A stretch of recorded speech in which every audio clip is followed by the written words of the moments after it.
I'll maintain it. That's good. That's good. You want to just jump into this interview right now? Yeah, we can. That's cool. So I mean, you've been into this game for a while. So why don't you tell us how long you've actually been in the hip hop game and like how you got your start and influences and all that stuff? Well, growing up, I was surrounded by music. My pops had a crazy collection, you know what I mean? Yeah. I was always around music. Jazz actually brought me into this business, like '89. He had signed a deal with EMI. They flew us all out to London. We stayed out there 2 months, recorded his album.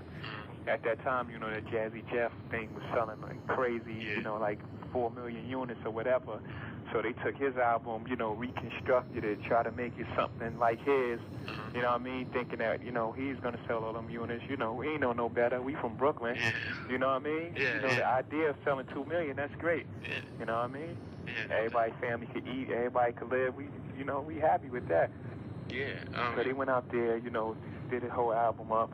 He came back, let's put out a video that won't offend no one, you know what I mean? He put out that Hawaiian Sophie thing. Okay. And, that ain't really work for us because that wasn't us, you know what I mean? But, true. it was just a learning process, and that's how I got started out. I mean, who were like some MCs that you like looked up to back in the day? Well, I used to listen to Rock. I wouldn't say look up to him. I used to listen to Rakim. A lot of Big Daddy Kane. And that's. I can hear that. All right. I mean, your name is Sean Carter, but so where did you get like the Jay-Z from? Where did that come That's the first time somebody asked me that question. Jay-Z came about from me always looking for my own individuality.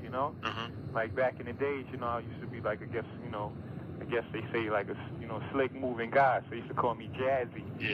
But I was growing up, so many people had that name. And I wanted to be myself. I wanted to be separated, from them.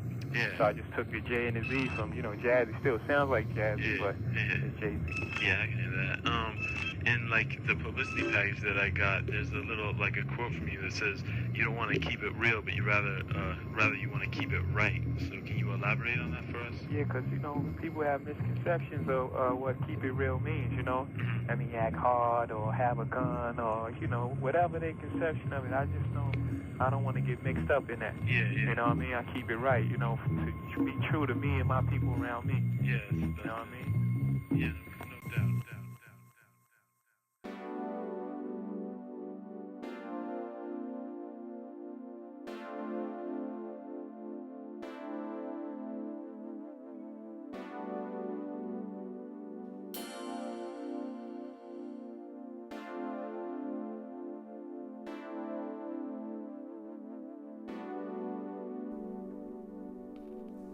Hey everybody, hello. My name is Peter Agoston, and welcome to The House List.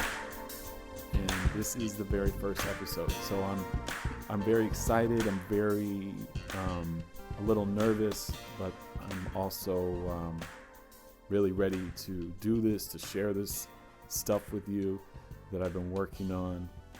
In short, the House List is an idea I had where I talk to friends and colleagues and people that I admire, people that I respect, and some people that I might not know at all that work in the music business, in the business of show, and some people that you may have never heard of before, some people that you could have heard of before, that I think have incredible stories that are interesting and unique people. And this very first episode was basically one of the first interviews I did for this with a great, incredible, astounding writer that's based in LA named Matt Diehl. And we had just met earlier this year and immediately hit it off. And he may even have been the primary inspiration to start doing this, just as we kind of linked up and started talking and having conversations. I was like, you know what? It would be super interesting for me to start recording these or documenting these. And I'm a fan of podcasts. I'm a fan of the interview format. I love long conversations with people, and I got my start in radio, as you can see with that interview with Jay-Z, which was done in around 1994 from my childhood bedroom at my parents' house before his debut album, Reasonable Doubt, came out. So this has been a big part of my life for a long time, and I hope that I can bring something fun and entertaining and insightful and opinionated to the table. And if you're a fan of podcasts and a fan of radio and so forth, or just great conversations from interesting people, then I think you might dig this. So I'm going to get onto this. It's an incredible conversation Matt and I had in LA, and he is a published author, a contributor to Billboard, Rolling Stone, Spin, and has been writing and contributing music journalism for many years, and just is an incredible guy with an incredible story. And there's many more of these to come. So check out my conversation with Matt Diehl on The House List with Peter Agoston. Yeah, definitely. I mean, I did it with Koti Mundi at McDonald's on Sunset Boulevard yesterday.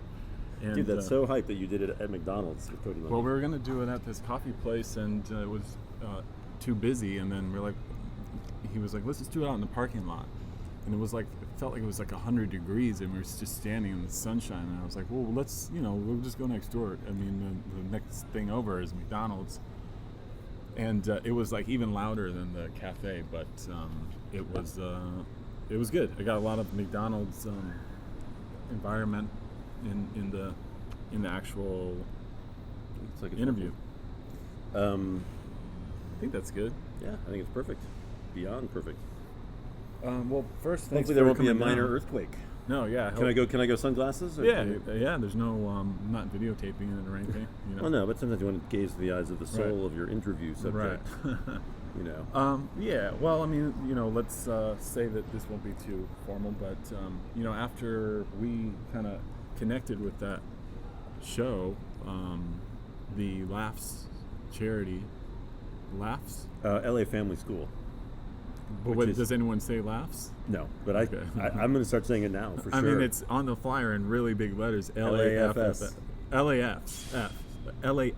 Yes. Right. Okay. Yeah. It's laughs from now on. Right. I Or like it. for me. I mean, Hell yeah. actually, my kid graduates in like 3 days. So. Oh, really?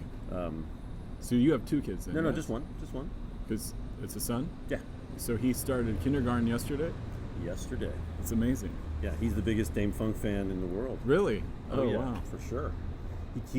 Dame gave me a CD, his latest mix CD, the K7 mix. Yeah. And signed it, and my son is like, "Yo, Dad, that is not yours anymore. That is mine now." Right. Cool. He actually has excellent musical taste. It's quite freaky. Yeah. Do you have like a lot of music in the house? Oh yeah. Like stacks of promo hip hop tapes? No, none of those. Although, by the way, I didn't describe the project, but I sent a note to Sasha, my Did friend you? Sasha. I think we need to make that a reality. But by not describing it, you just said I have like an idea I wanted to run by. You say you didn't describe it, or you just said Well, I wrote exactly what it is? No. He was in L.A. Right. Oh, really? Okay. and I hung out with him. Actually, this was really dope. Moby, who was going to play with Dame, right. at that event, and he had to drop out because of his book tour. Because when we rescheduled, he was playing with the Bad Brains. Oh, cool. But actually, it wasn't. It was I think it was Earl from the Bad Brains, and then Moby was playing guitar. I think Earl sang. HR didn't sing. Chuck Treese from the Goats. And, The Goats. Yeah. Yeah. Wow. And a bunch of other legendary Philly acts. I think he played with the Roots too. I could be making that up. I think. Yeah. I don't know. Maybe I assume everybody from Philadelphia plays with the Roots. Beanie Siegel did not play with the Roots, although I think he has played with the Roots. He might have. Yeah. And then Dave Grohl played on some tracks too, and they did it, and it was Shepard Fairey's gallery. Oh wow. And but all the artwork was like old Bad Brains flyers, Dope. And then Earl from the Bad Brains, I hope it was Earl. I could be getting wrong. He had like these paintings that were kind of inspired by different Bad Brains releases, like the Roar cassette. Right. I don't know how deep you get down with the Bad Brains. Not too deep, but I mean the respect level is huge. You know. Oh, dude. But so it was in Shepard Fairey's. Shepard DJ'd. Right. And these flyers were just like you couldn't fucking believe them. They were so original show flyers, or yeah, or I don't know if they were copies or originals. I mean, they really looked. I remember them from my youth. Right. Like there was like the Ritz. I don't know how you so get down. You're from LA originally, or no? I grew up in Chicago. Okay. And then my mom, when I was 9, moved to New York to Soho to be a crazy artist. Cool. So you're talking about the Ritz in New York, yeah. right? The Palladium. Yeah, actually, my mom was involved with graffiti art, and it's kind of Really? entree into the gallery world. Was she Lady Pink? I wish. No, her boyfriend at the time ran the City Janus Gallery, which is one of the big blue chip galleries that embrace graffiti. Yeah, cool. And actually, cool. Crash was represented. They don't exist anymore, so he doesn't represent them anymore. But yeah, I'm trying to think. Crash. I met Lady Pink. I met Keith Haring. I think I met Basquiat. Really? At what? You must have been just a little baby, a kid. I was like 8, 9, 10 years old. Wow. When this started happening, maybe 12 when the graffiti, like 1980 was it. But I saw like Wild Style like in the theater in Times Square. Amazing. With my mom, like some crazy dude yelling, which is time. I mean, you're aware of the Times Square theater phenomenon. Absolutely. Does it still happen? I haven't been to a movie in Times Square for like many years. I don't know. I don't typically choose to go to see movies in Times Square. So tell me though, this phenomenon. You've never done that? You never. So back in the day, right? You'd go see a movie in Times Square, right? And it was like interactive performance art, right? Like people would be like, "That's corny," or especially if horror movies were really great because, like whenever there was like the big shock, people would be like, "That wasn't scary," or "That's whack," or So like The Warriors would be like the best movie to see in Times Square, for example. And it was kind of dangerous, or there'd be some dude just snoring, wasted. Right. But it was an interactive experience. Yeah, I think that still exists in New York. I saw. Now this is far less cool as Wild Style in the theater in Times Square, but in Union Square, I saw 50 Shades of Grey in the theater with my girlfriend. With your girlfriend, yo! And the audience was very much like that. They were much more louder than the film itself. I mean, not that it's a loud film, but they were all over that thing, devouring that movie. That would be an amazing experience. Yeah, heckling it at every step. It was great. Yeah, so it's still there. It's still a you got to New York go tradition. to the big ones, the big Lowe's theaters and shit. And it depends. Yeah, like 50 Shades of Grey is a good choice. Right. You it's because it's trying to provoke you, but it's kind of corny. Yeah, and New York won't be provoked, so they actually are trying to provoke the movie even more. Or their fellow audience. I really enjoyed that actually. You'd had to I remember seeing this is a really corny movie, Copycat. Which I don't know.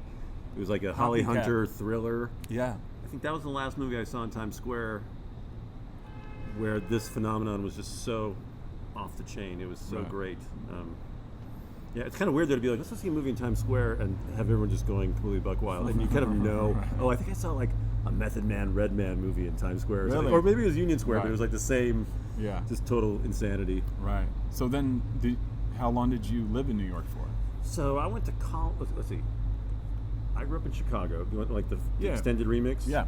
The 12-inch remix, the West End unedited. Yeah, not the edit. No edit. No disco edits here. I grew up in Chicago in like the late 70s, 80s, early 80s. And Chicago was wild because I was very involved in the punk scene. Okay, cool. I was in a pretty influential band. Which was what? It was a band called Nadsat Rebel. Okay. And Nadsat means teenage in Clockwork Orange language. So we were kind of going for this kind of Euro Minor Threat vibe. Right. pretentious literary minor threat vibe. And we were pretty big on we kind of helped create the all ages punk scene in Chicago. Yeah. What did you play? I played guitar, and Where were you living? What part of the city were you? I was living in Evanston. Okay. And there was actually a big Evanston is like the first northern suburb. Right. And it's actually kind of a weird cultural divide. In the punk scene, the biggest acts came from Evanston, which was considered very how can I say this? If you were from Chicago, you dissed the bands coming from Evanston. Right. Well, it's the burbs, right? Or? Well, yes and no. I mean, it's a very literally it borders, Howard Street, right, which is really Chicago. So it's way more urban than any other quote unquote suburb other than Oak Park, maybe. Okay. Or that's sort of equal. I call Evanston Oak Park by the sea. I don't know how deep you go when you're Chicago. Oak Park's where all the Frank Lloyd Wright stuff is. Yeah, I know Deerfield. Deerfield. There you go. Wow. That is the burbs, right? Oh God, yes. Yeah. But Evanston was also at Northwestern University. Right. Oh yes, of course. Yeah. And so there was kind of also I think a feeling within the punk scene that it was kind of the elitist university version of punk. Right. But the Effigies, who I don't know if you ever heard of, they were the biggest punk band in Chicago. They came from Evanston. Big Black, Steve Albini. Of course, yeah. He went to Northwestern. That's my entry point. But really? As far as that scene, now I don't want to. My references are few and far between, so I'd rather you explain it to me. You're a little younger than me. Right. I mean, literally just turned 18. There you go. And you're from Virginia. I am. So I didn't get a taste of that at all. Well, Only much later. You got some of the DC stuff though in Virginia. Not as far down. Surprisingly, I grew up in a pretty small college town, so it embraced sports and football and stuff like that much more than it did music, and far less with punk. But I got as much as I could out of that place. I'll tell you. Oh, I'm sure. Musically. Being next to a college is always a good thing. Yeah, there's some great stuff about that. Yeah. But we had a great college radio station, WNUR, who. What is that? Northwest. That's Northwestern. Yeah. So you went to Northwestern as well. No. Okay. Well, I did a journalism summer camp. Okay. Sort of. I mean, it's a little more in depth than that, but. But getting back to the punk scene. So, my band, and this, by the way, these are the two humble brags that any of my friends have heard 40,000 times. All right, this is embarrassing. I drop this shit whenever I'm trying to impress somebody. Okay. And so we're there. I believe my band's first demo was the first recording Steve Albini made in a studio other than his own music. Wow. And that was not, we were friends with Steve. Right. Big Black is I think one of the greatest bands of all time. Sure. Definitely popularized the drum machine within the punk genre. Right. There were other examples, but took it to a new level.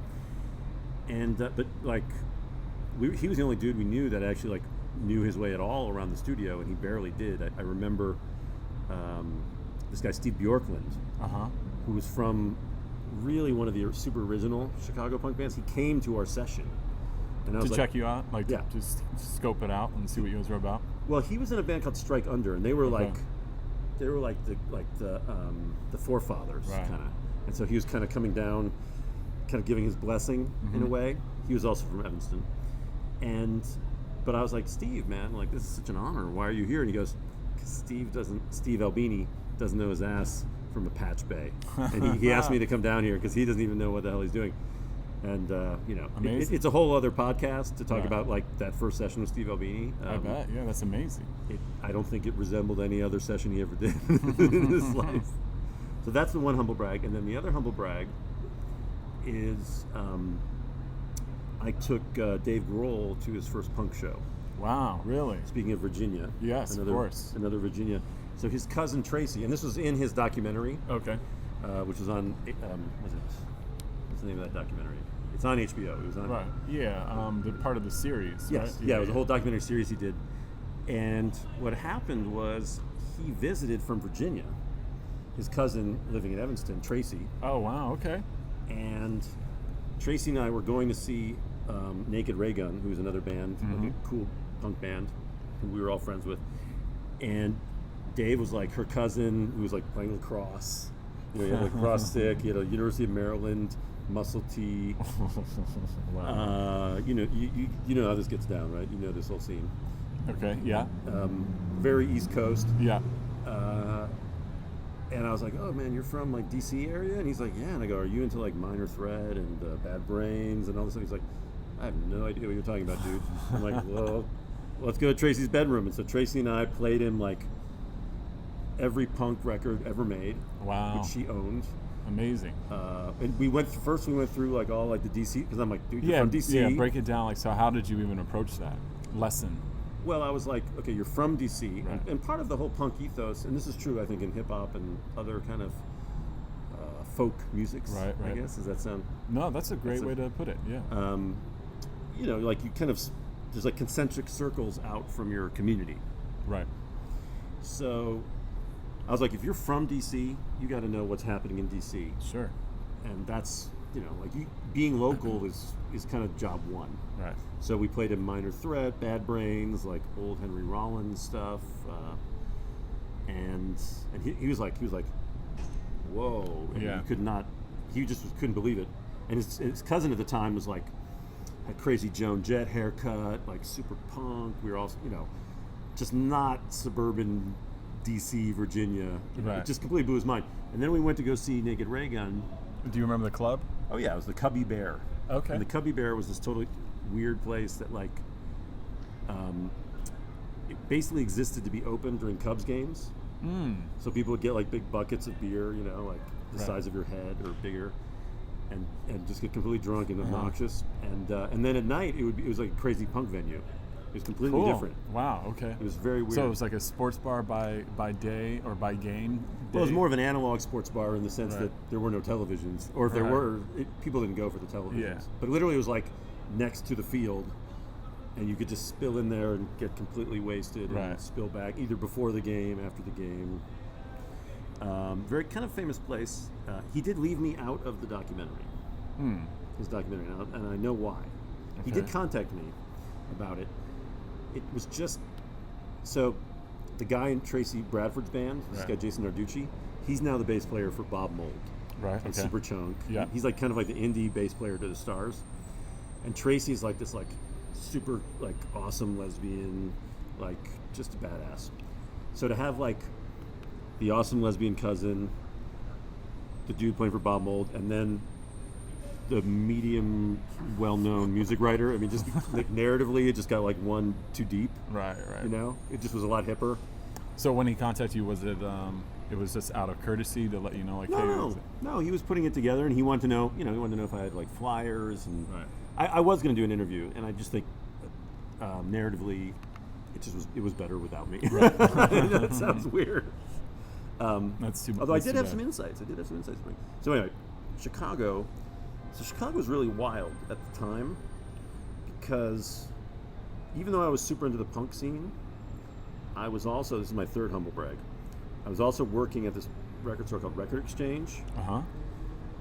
And Record Exchange, they actually modeled the movie version of High Fidelity after. Interesting. Okay. Because all the dudes that made the movie High Fidelity were from Evanston. John Cusack's from Evanston. Right. And so they would come in there as, like when they were in high school and hang out. I mean, like, Amazing. Okay. I didn't realize that. I'm the Forrest Gump of all this shit. So, but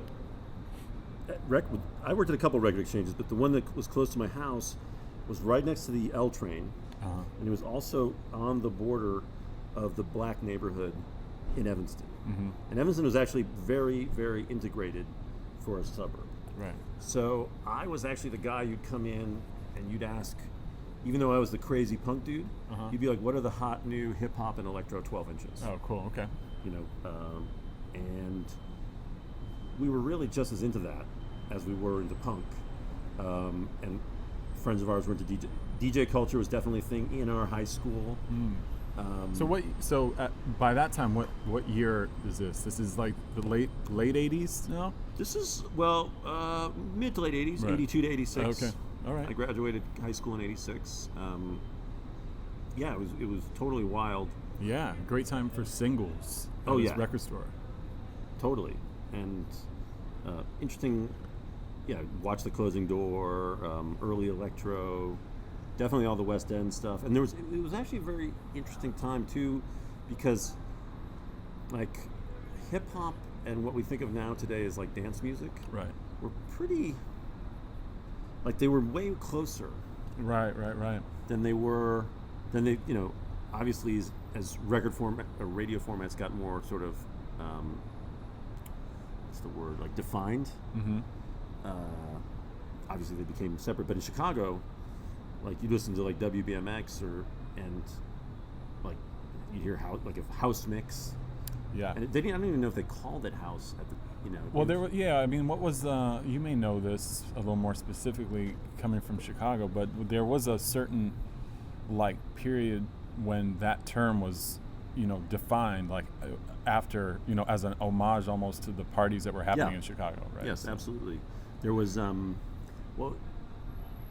was just kind of club music Right.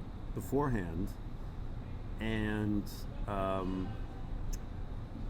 you just hear it you'd hear the hot mix. Right. They called it the hot mix, and it was a lot of early electro. It was a lot of homemade house. Right. I would say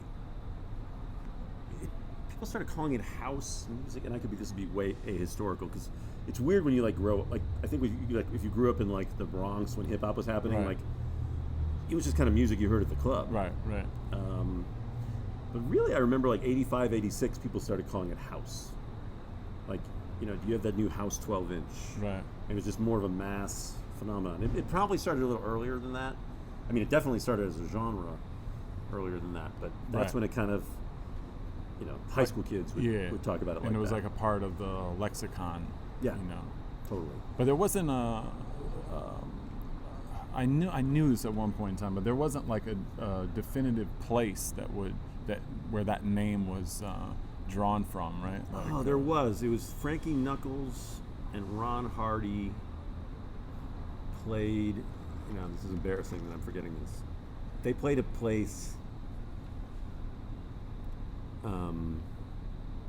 that I think it had a house. I'm spacing out the name. There was a music box. I didn't go to any of these places, but there was this place called Medusa's. Okay. Now, like, there's this crazy like documentary on Pitchfork about Chicago music. Right. And Medusa's was this crazy, all ages place that stayed open to like 6, 7, 8, 9 in the morning, and it really was like a place for adults to go do drugs and younger weird people to go and get their freak on for like the first time. And you had like hip hop events, you had punk events at Medusa's, you had industrial events, and then you kind of have like these just quote unquote dance parties, and you'd hear like every genre. You'd hear industrial, you'd hear hip hop, you'd hear electro, you'd hear house, and actually, I don't know if you know, like Mark Farina and Derek Carter. Yeah. Yes, of course. So those guys really got their chops at Medusa's. They were sort of like the second wave of house DJs. Right. But house, again, like in many, indigenous music cultures, right. all those early DJs played a real mix Yeah, of absolutely. different stuff. And pretty much like everybody listened to black radio in Chicago, which was great. And, suburbs, you do that. And so then my mom moved to New York, and I would listen to like Frankie Crocker. Yeah, of course. And it'd be like, she lived in Soho, and you'd like go to like the weird, like, I think Dean and DeLuca existed at the time. You go like into Dean and DeLuca, and like they'd be playing Frankie Crocker, and you'd hear like New Order, into Freeze, right, into Curtis Blow, and I was telling you before, my mom was deep into the graffiti scene. So yeah, what does that mean exactly? So what do you mean? Was she painting walls? No. My mom. Was she from the art world? Yeah, she's from the art world. Okay. She's a traditional painter. Although she is actually currently the world authority on Banksy. Really? Interesting. Yeah. She's actually in the. There's an HBO documentary on Banksy. It's Banksy Does New York. Right. Yeah. And she's like the expert. Wow. Okay. Yeah. So she still connects the dots for sure. She's the go-to for people for interviews and for asking for factoids and everything. Totally. Yeah. And she's writing a book about Banksy. That's and cool. A lot of her, she connected the dots from being into graffiti. So she moved to New York in the late 70s. She actually got me into punk she gave me crazy punk albums like Suicide and It's incredible. Sex Pistols. She took me to see Johnny Thunders when I was 11. Bad Brains, Gang of Four. What place do you remember the venues then of the New York places? Oh, totally. So, she would take me to like crazy, like underground East Village clubs. Right. Not area. Did you? I was probably too. This is probably a little too earlier than that. But did you ever? Was it like the Mud Club? That was already passed. Mud Club was happening. Right. I never went to the Mud Club. I don't think. She lived around the corner from Paradise Garage too. Nice. Okay. But I remember hearing the Paradise Garage as you walk by. I don't remember. I never went in. Yeah, because how old are you? I mean, it's not like you're going out to clubs at 2 o'clock in the morning. Or No, something. but New York was freaky back then. Right. You had the crazy artist mom, and she would take you to like clubs. Right. You know, and so I did go to. I saw Johnny Thunders. I think it was at Irving Plaza. I'm pretty sure, but it wasn't. I don't know if it was called Irving Plaza at the time. And then I saw Gang of Four at Roseland with Bad Brains and Bush Tetras. And then my mom's boyfriend had he was the director of the Sidney Janis Gallery, and they were one of the first people to bring graffiti into the art galleries. And so we would go see like Rocksteady Crew. Amazing. I think we saw them at the the famous roller rink. Why am I spacing? Uptown? No, downtown. No, tell me about it. It has. I'm embarrassed. Because we're in LA, so now all I can think of is World of Wheels, right? Or where's the place that Dre? There's the Compton roller rink, which is like all like Egyptian Lover would spin. Yeah, I thought that was World of Wheels. Is that World of Wheels? Yeah. Never went there either. Dude, Now we're both putting each other on blast. Yes, now. totally. I will get so on blast in the comments, forgetting the famous downtown roller rink, where all the Rocksteady Crew. And I'm pushing you further into that. It's all good. So it was. I was very like. You had both like the hip hop and dance music worlds, kind of organic, and then the punk worlds, and they were really more fused at the time. So. So then so that's like, in your. So you went from there back to Chicago then, like born in Chicago, and then you spent like the part of your childhood in New York, and then moved back for. Totally. Yeah, while you were playing the band, that must have been already high school or after high school or something. Well, I went to college in this crazy like small town in Minnesota, Carleton College. Ah, okay. Which is kind of like they'd call it like the Amherst of the Midwest. I'm familiar with it. Yeah. I wanted to be close to Prince and the Replacements. Did you ever see Prince then in First Ave or? Oh, I think I did. I remember I went to his club, Glam Slam. Oh. Tell me about it. That was Prince would always have like his own venue, his own there'd be like the Prince clothing store. Right. People would make pilgrimages to his house in Chanhassen. I was thinking about colleges, and it was the best college I went to, closest to the most interesting music scene that I could think of. So did you spend time? Did you play in Minneapolis as well, or? A little bit. I had a band in college. Right. What was that called? Oh man, now I'm shaming myself. Beet, as in the vegetable. All right. So BEET, right? Museum. Right. Okay. I mean, this is embarrassing shit right now. I wanted to be named Speed Museum. My roommate was from Louisville, Kentucky, and they had the Speed Museum, and I thought Speed Museum is a dope name. It is. And my bandmates were like, "Yo, no, we're gonna be Beat Museum." And I'm like, "But what you learn, and this is sage advice. I think this is true for band names, rap names. I once did an interview with RZA about rap names that I will reference after this. Yeah, please. But when I realized that if you want to be in a band that's popular, you really have to have one of the stupidest names you can think of. Like having a cool name is really like a hindrance. Like Radiohead, terrible name. The Beatles. I mean, just the worst name ever. It could possibly be the worst band name ever. Yeah. I mean, you really have to go big. You have to fall on your face. So Beat Museum was, Beatles, Beat Museum. Are you seeing the connection? Oh, I see. Okay. No, there is no connection. But we were kind of the most popular. We were kind of like the band that was like the relevant indie style band. Okay. On campus. On campus. And we played a few times, we played with like Soul Asylum. We played with bands like that. So you were the college band that opened up for the touring act when they played on campus? Correct. Right. If you were like the indie rock touring act that you got paid exorbitant amounts of money to play our college, we would open up for you. And the cassette was on heavy rotation on the college station? Yeah. You mean our cassette? Yeah, Oh yeah. yeah, no, our cassette was we made a record. You had a demo? Slacks. Was the title? That's the title. But we were definitely it was actually quite interesting. It was there was a proto grunge element happening.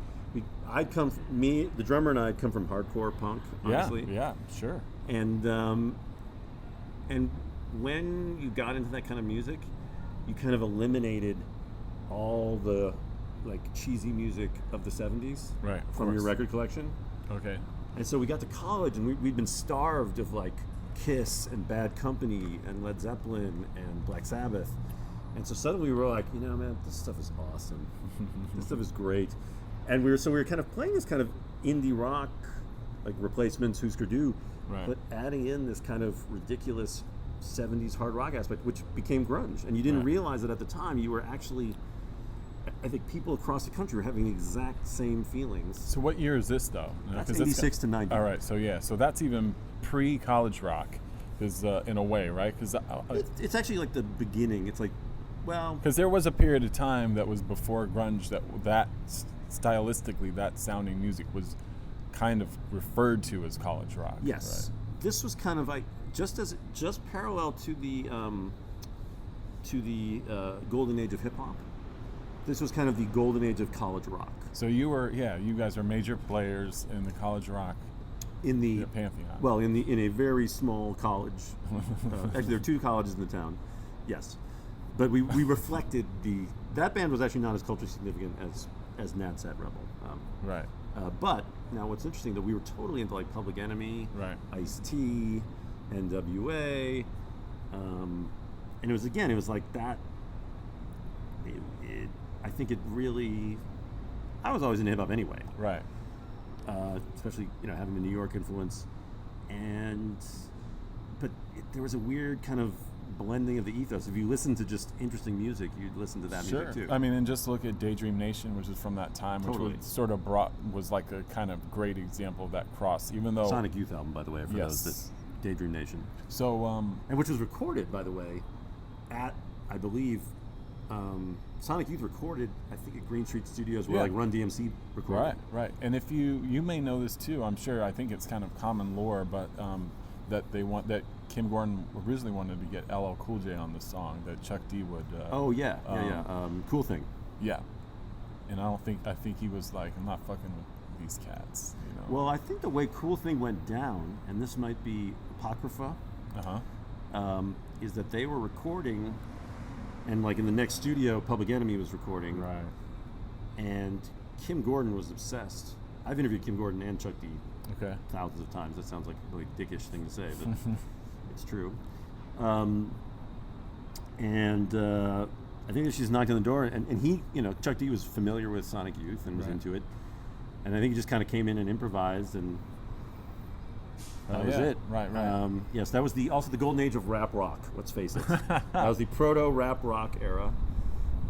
For those that know Anthrax, it's a festival. We'll just put that out there for the heads. So then after... I'm the Man by Anthrax. So when you, leaving Carleton College, where did you go from there? Because then, or did you, trying to... By the way, this is a hilarious... We're getting such the deep bio here. I'm loving it. So ridiculous. How are we doing on time? Oh, no, we're fine on time. Okay. Yeah. Because I do want to talk about, like, your, all the great... Well, let me go back. I'm just going to flash forward a little bit. When I was talking about band names... Right. Years later, I did an interview with RZA.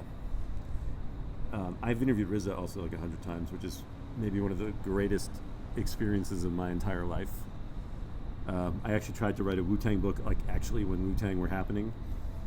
Never happened. Because Wu-Tang was very organized at the time. I'm rolling my eyes, radio listeners. Dealing with Wu-Tang made me wait as a journalist the longest I've ever had to wait, which I believe was 9 hours. It's just sitting in like what, in an office, in a lobby? Or? Yeah, like in an office, in a lobby, like, yo, Ghostface will be here 5 minutes, for like 9 hours. I mean, it was, and I just realized at that point, it's like you have to be chill as a journalist. You have to just, you can't get pissed. The more you roll with it. And actually, I learned that again. I interviewed DMX. This was amazing. They scheduled the interview for 2 a.m. Right. At Platinum City. Okay. So recording studio. Right.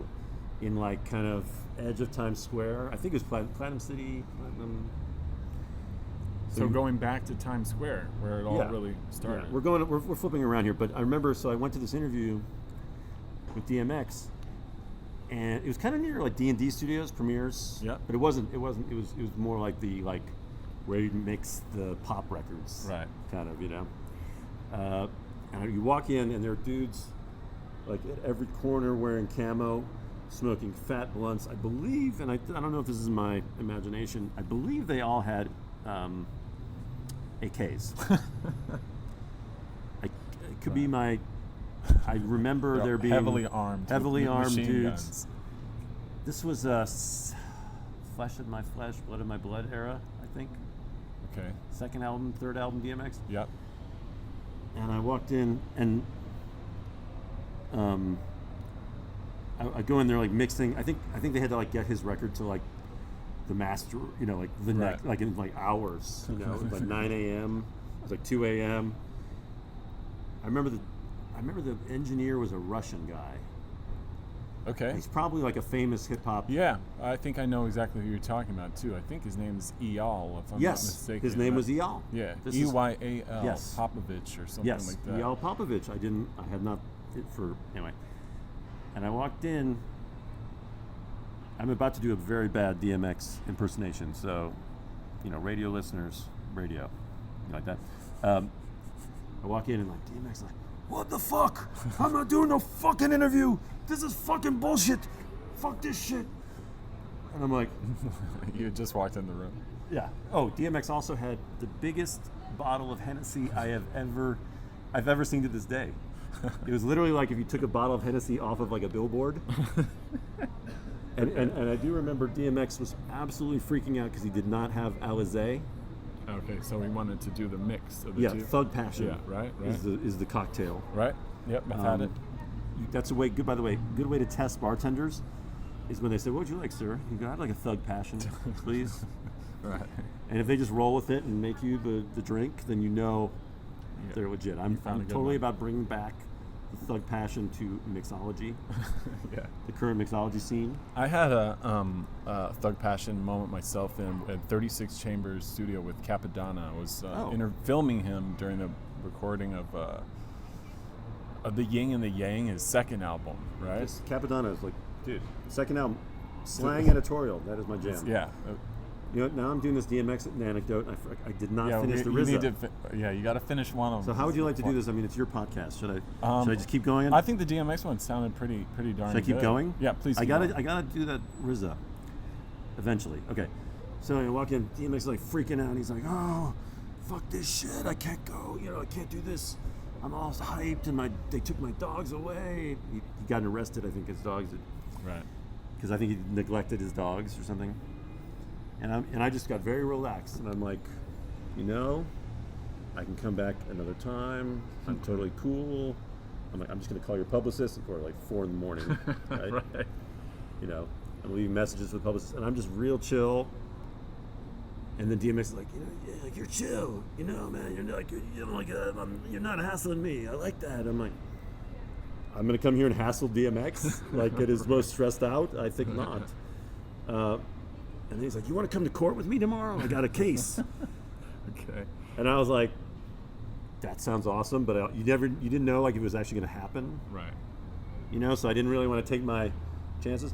But I was like, I'm just going to hang out, try to get in touch with your publicist. And after a while, I was like, "You're chill, fuck it, let's do the interview, fuck it." And we did the interview. It was amazing.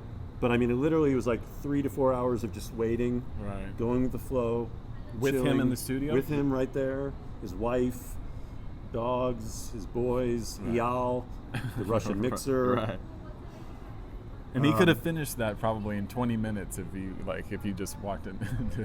Being zen about it got the interview. It Right. got the thing. You got it. Yeah. What was that? What did it end up being for, the story? Spin. It was for Spin. Oh, cool. And it was great. I mean, he was great. He was giving. He was candid. Amazing. But anyway, so you have to just, I think, all journalists, especially now, if Chance the Rapper is not, if he's not meeting you at the prescribed time backstage at the Pitchfork Festival, you just relax. Yeah.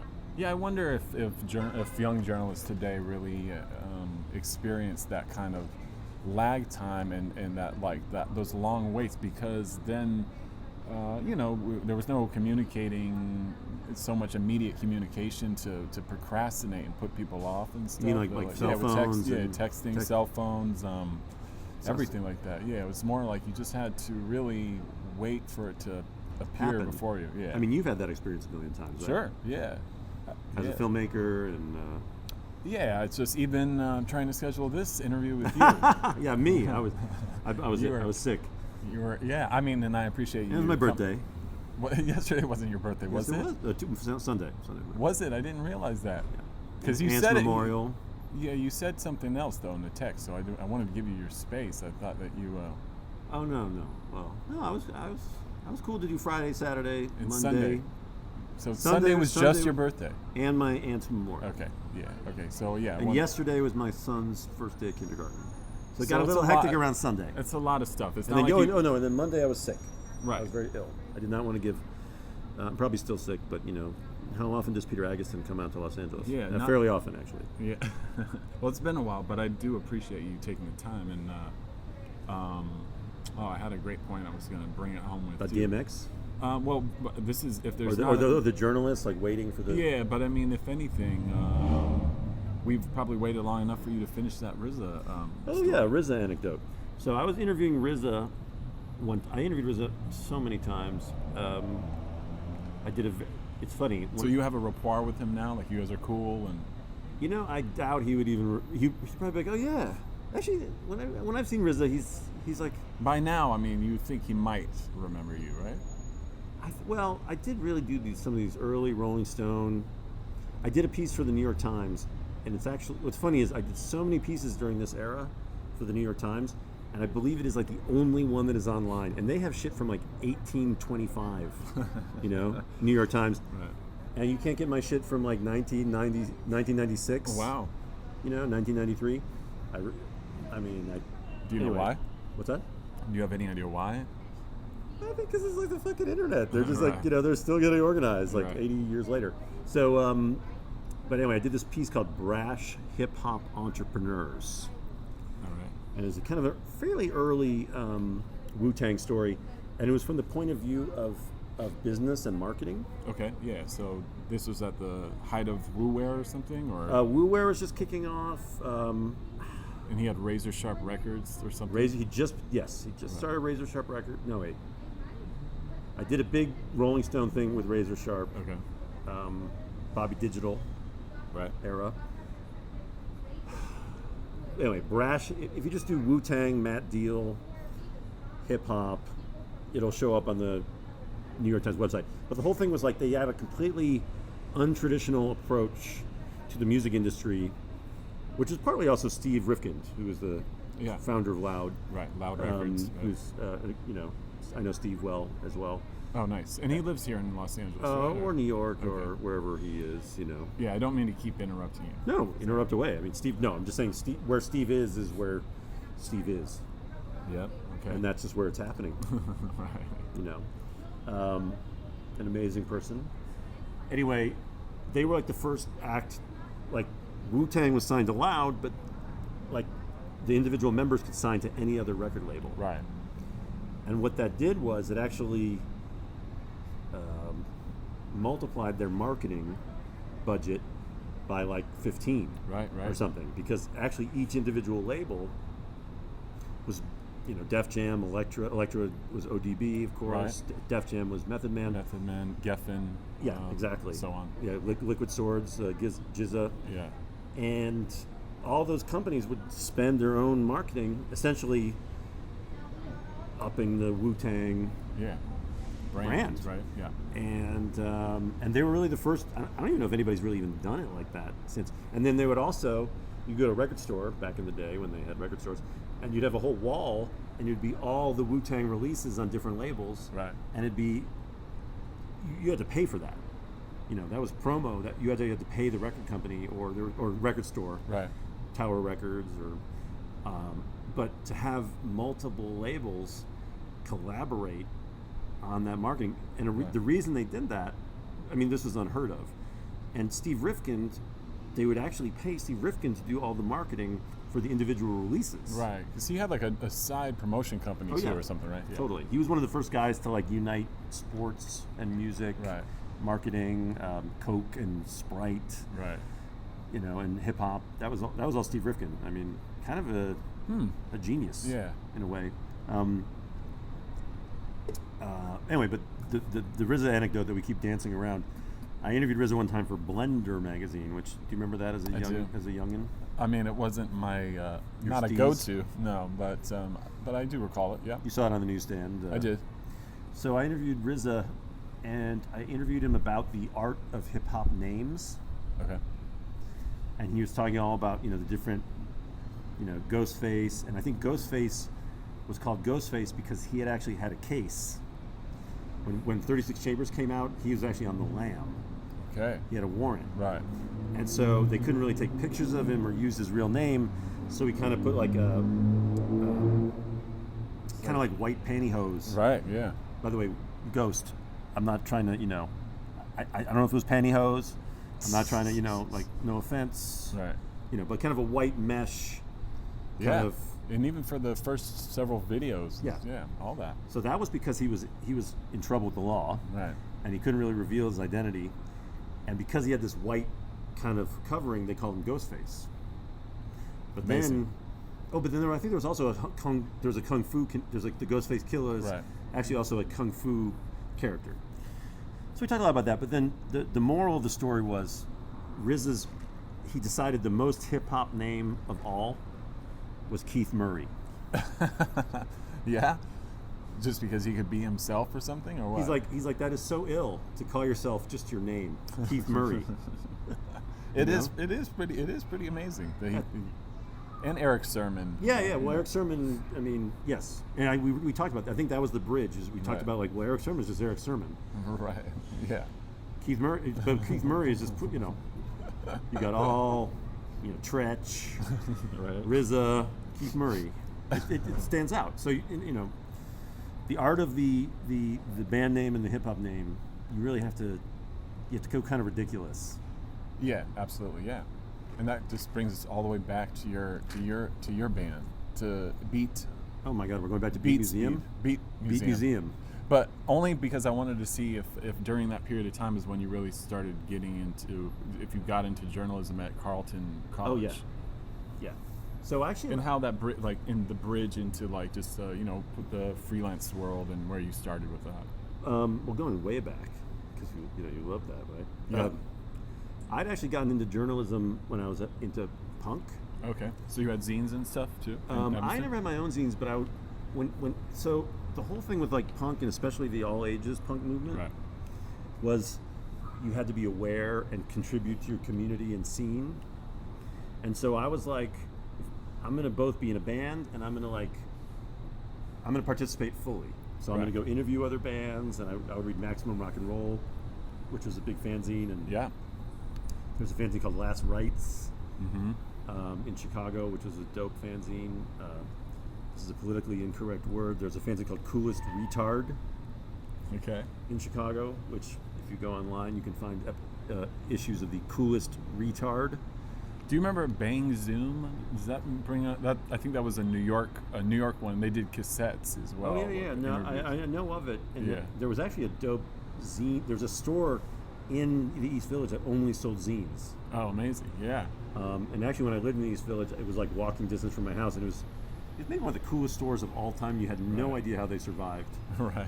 And today, it would just be so dope.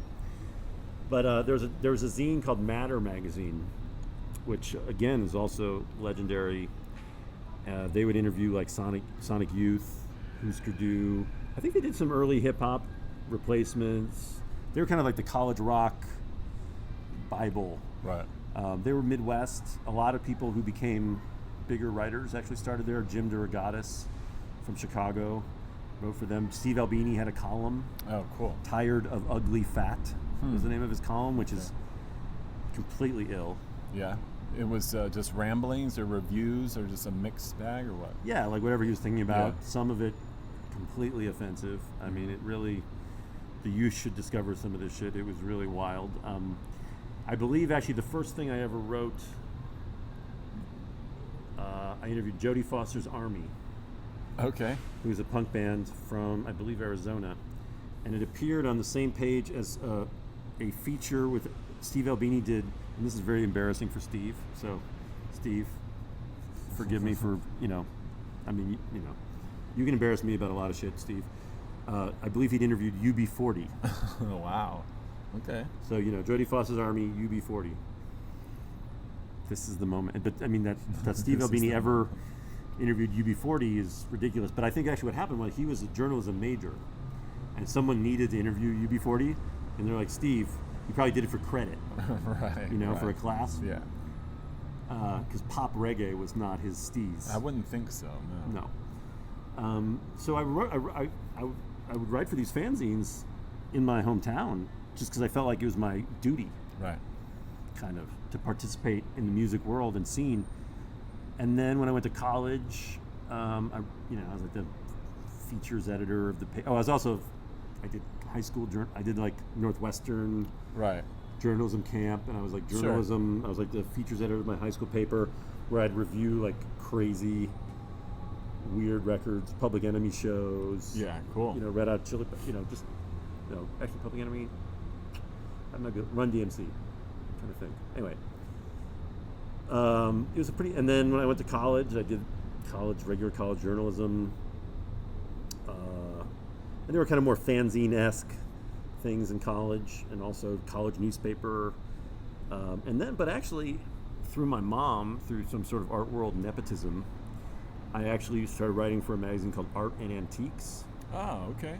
Which I don't think exists anymore. And I was like 20, Right. 19 or 20. This was like a national magazine. Right. And I pitched an article about artists that paid homage to Picasso. Interesting angle. Yeah.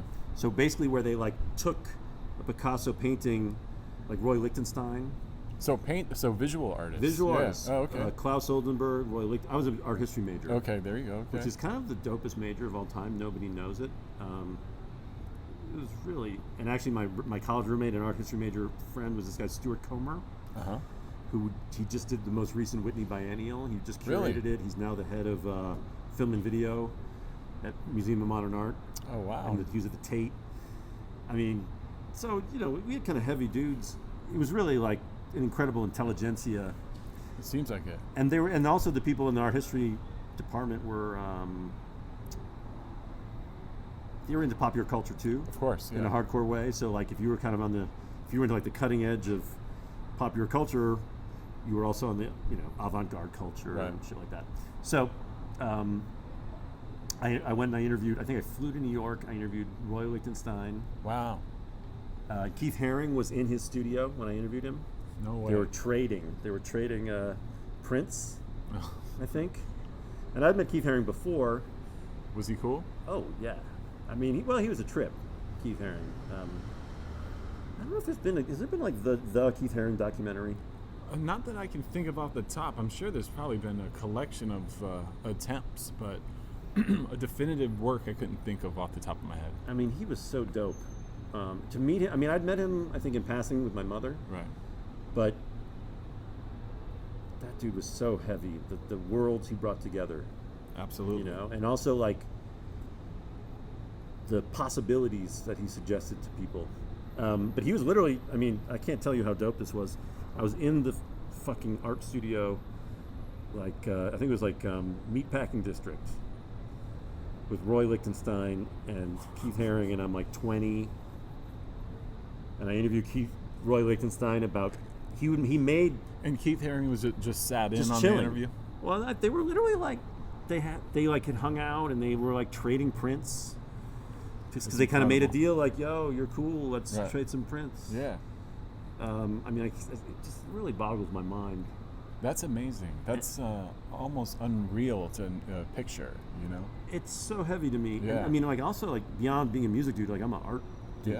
Yeah, okay. You know, if you look at the things that are happening today, Banksy, Mr. Brainwatch, I don't know, I mean, all the artists that you work with are pretty tied into the art scene in a way, right? Yeah, some are, yeah, for sure. Yeah. It's. Are you writing about any of that, though, now? Or is it not so much. I mean, what happened was, in the 90s, I was actually, like, I pretty much graduated college, and I was an art critic. Yeah. I was doing art criticism, but I was doing music more. Like, I interviewed. I tried to interview Paris. Really, Paris the rapper, right? By the way, Chillins, Paris, the rap, Paris, like the city, the lights.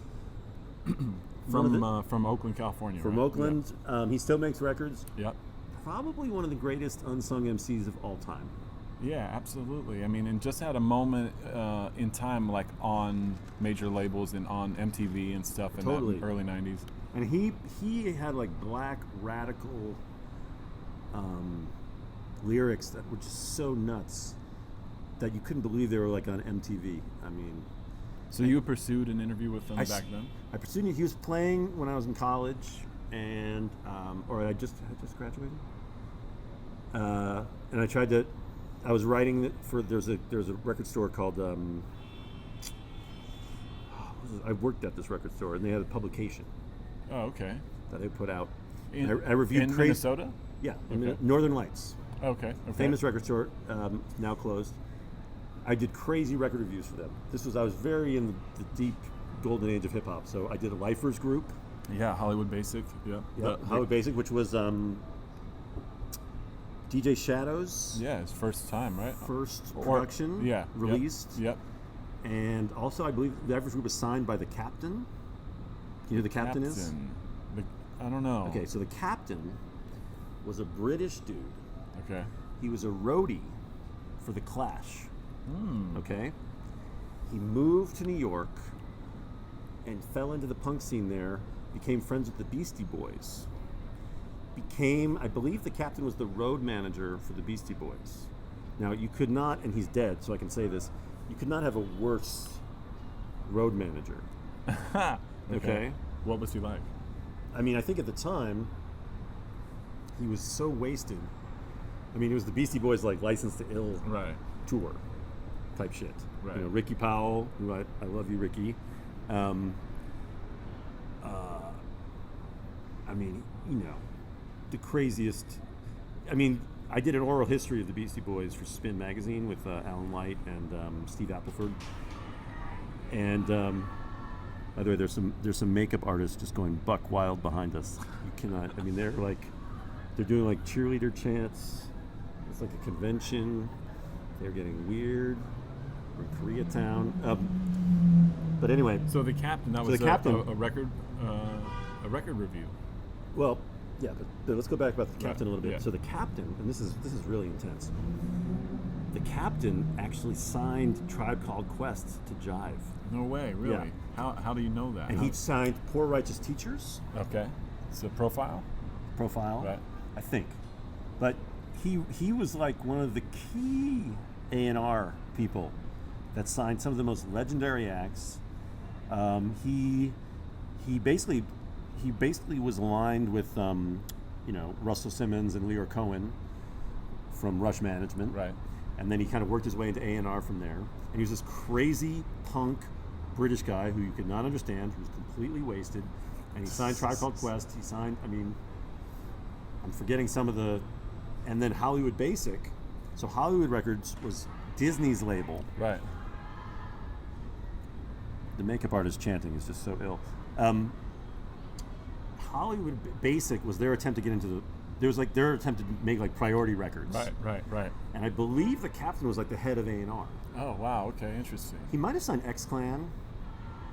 Well, a good friend of mine was on that label too as Zimbabwe Legit, which was one of the early acts. And then Organizing Pack? Fusion.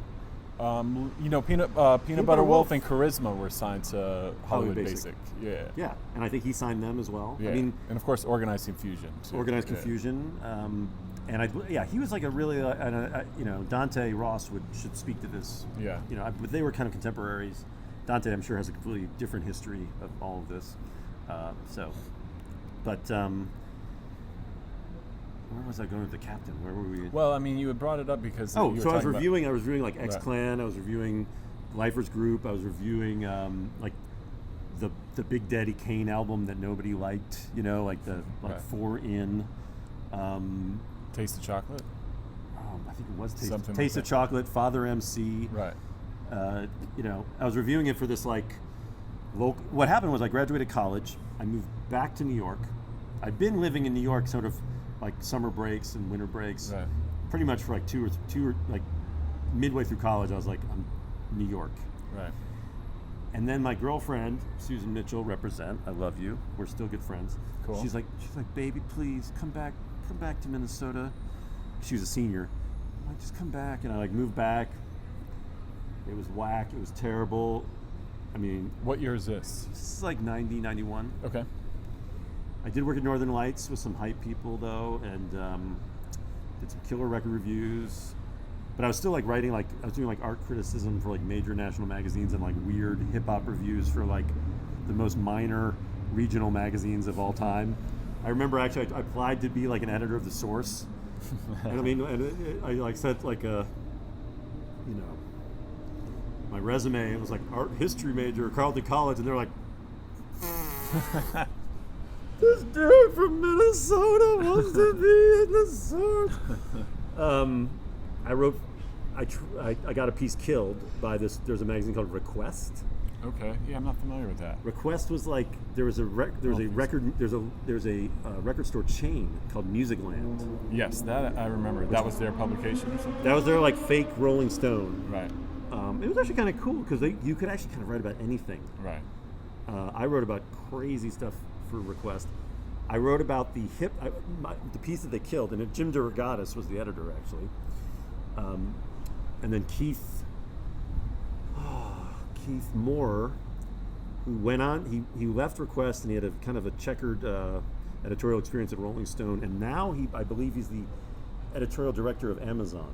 Oh, interesting. So Okay. he's huge. Yeah. Keith Moore essentially, he dictates a lot of stuff that we don't even realize in our world right now. But I pitched a piece. The remix album is the new live album. Okay. And so, for example, in the early '90s, basically, if like you'd waited too long to put out like an album, like to sort of keep your place in the marketplace, you just kind of throw out a lazy remix album. Mm-hmm. If you're like Paul Abdul or Right. I mean, this is true of like there's so many. Milli Vanilli had one. Milli Vanilli. I mean, and like in the 70s and 80s, like if you were kind of like if you'd gotten into drugs and your career just fallen apart, Right. and you really couldn't get it up in the recording studio, you'd put out a live album. Right. Yeah, that's it. As a stopgap. That's true. Yeah. And so I'd noticed this trend. So did you have to listen to a lot of shitty remix Oh yeah. albums? Right. Yes. Not to. For some reason, the Paul Abdul sticks with me for some reason. Although what's interesting about those early '90s remix albums is I think they gave a lot of work to like people that you'd hear about later. Right. Right. I think CNC Music Factory was like early, big Right. on the remix album tip. So I was kind of doing this parallel. I was writing about art nationally and Right. mostly hip hop, locally. Yeah. And I tried to. Paris is coming. I tried to interview him. I saw Paris live. Again, Paris. I think he's one of the greatest MCs I've ever seen live. I think he's one of the greatest MCs I've ever heard. His music is, it's very controversial for this time. Right. He was actually kicked off his label. He had his song called Bush Killer. Right. Yes. Where I remember. he advocated the assassination of a president. of a sitting president. Right. Not George W. Bush, George H.W. Bush. Mm-hmm. So I interviewed Paris many years later, kind of a Rolling Stone, had me do like a Where Are They Now? Oh, man, really? Right? And I interviewed Paris, and he'd become a stockbroker. No way, really? And I think he is still a major like money manager. And I was like, dude, like, do you see you're going against the capitalist system, and now you're like this huge stockbroker. And he's like, you know, this is the world we live in. Like, I still have all my beliefs, but if you're going to live in this world, you have to like, you know, I fund my record label. Okay, I guess you can justify it that way. I thought it was interesting. Right. But, and then the other kind of interesting thing about this Rolling Stone Where Are They Now hip hop thing, I interviewed Roxanne Shante, and she had claimed that she had gone, that there was a clause in her Warner Brothers cold chilling contract that because she was a minor, Warner Brothers had to pay for her education. Wow. And that she had gone and gotten a, now I'm having trouble remembering this. It's on the internet. Check it yourself. She had gone and gotten, I believe, a master's and a PhD and a BA, all paid for by Warner Brothers.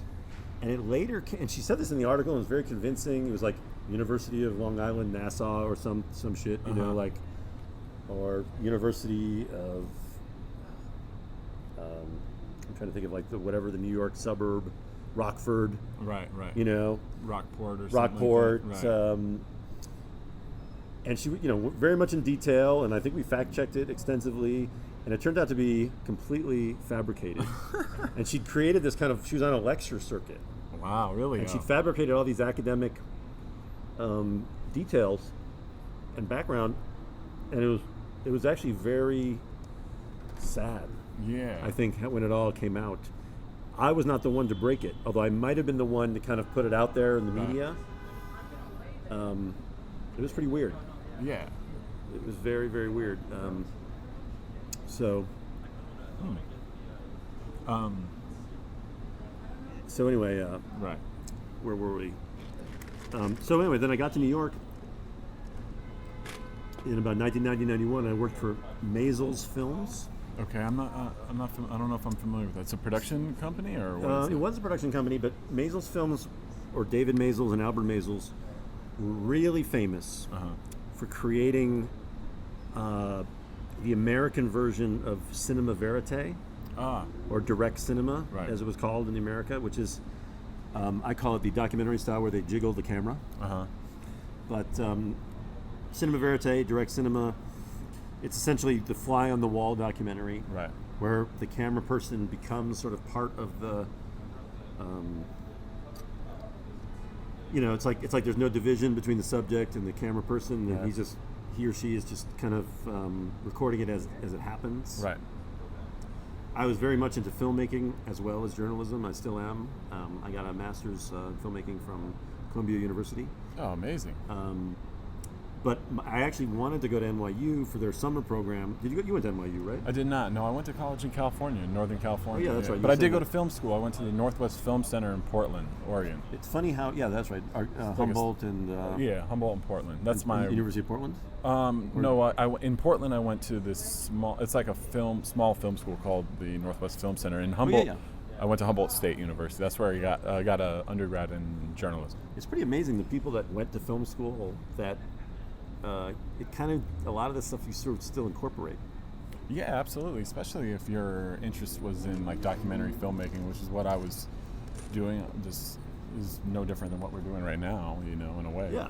Well, I mean, what's interesting about everything that I've done is it was always about sort of investigating the culture, right, and getting as deep into the culture as I possibly could, right, with, you know, and whatever the medium was to allow me to do that, whether it was writing for a fanzine, being in a punk band, playing on college radio. Yeah, exactly. Writing for the New York Times or Rolling Stone, making films. It was all the same impulse. Right. Were you which ever is kind of why my career is so weird. Actually. Yeah, I mean, that's why what I think is so interesting about it is that you definitely have just contributed into so many different things, big Mediums. and small. Yeah, for sure. Yeah, because I'm not privy to your film stuff at all. So I'd love to learn a little bit more about that, or even your art criticism or writing. But I do want to brush over some specific music journalism stuff. We got to go big. Yeah, just because even recently, you had sent me some articles that I was interested in, so I was sure. And they were all pretty fascinating in their own right. And I'm sure that we could spend hours on each individual one too. I think because there's so much more of a story beyond just what you condense to an article. Well, I just want to finish up this a little bit though, because it is important, I think, for people that are interested in getting into journalism or writing books or kind of creating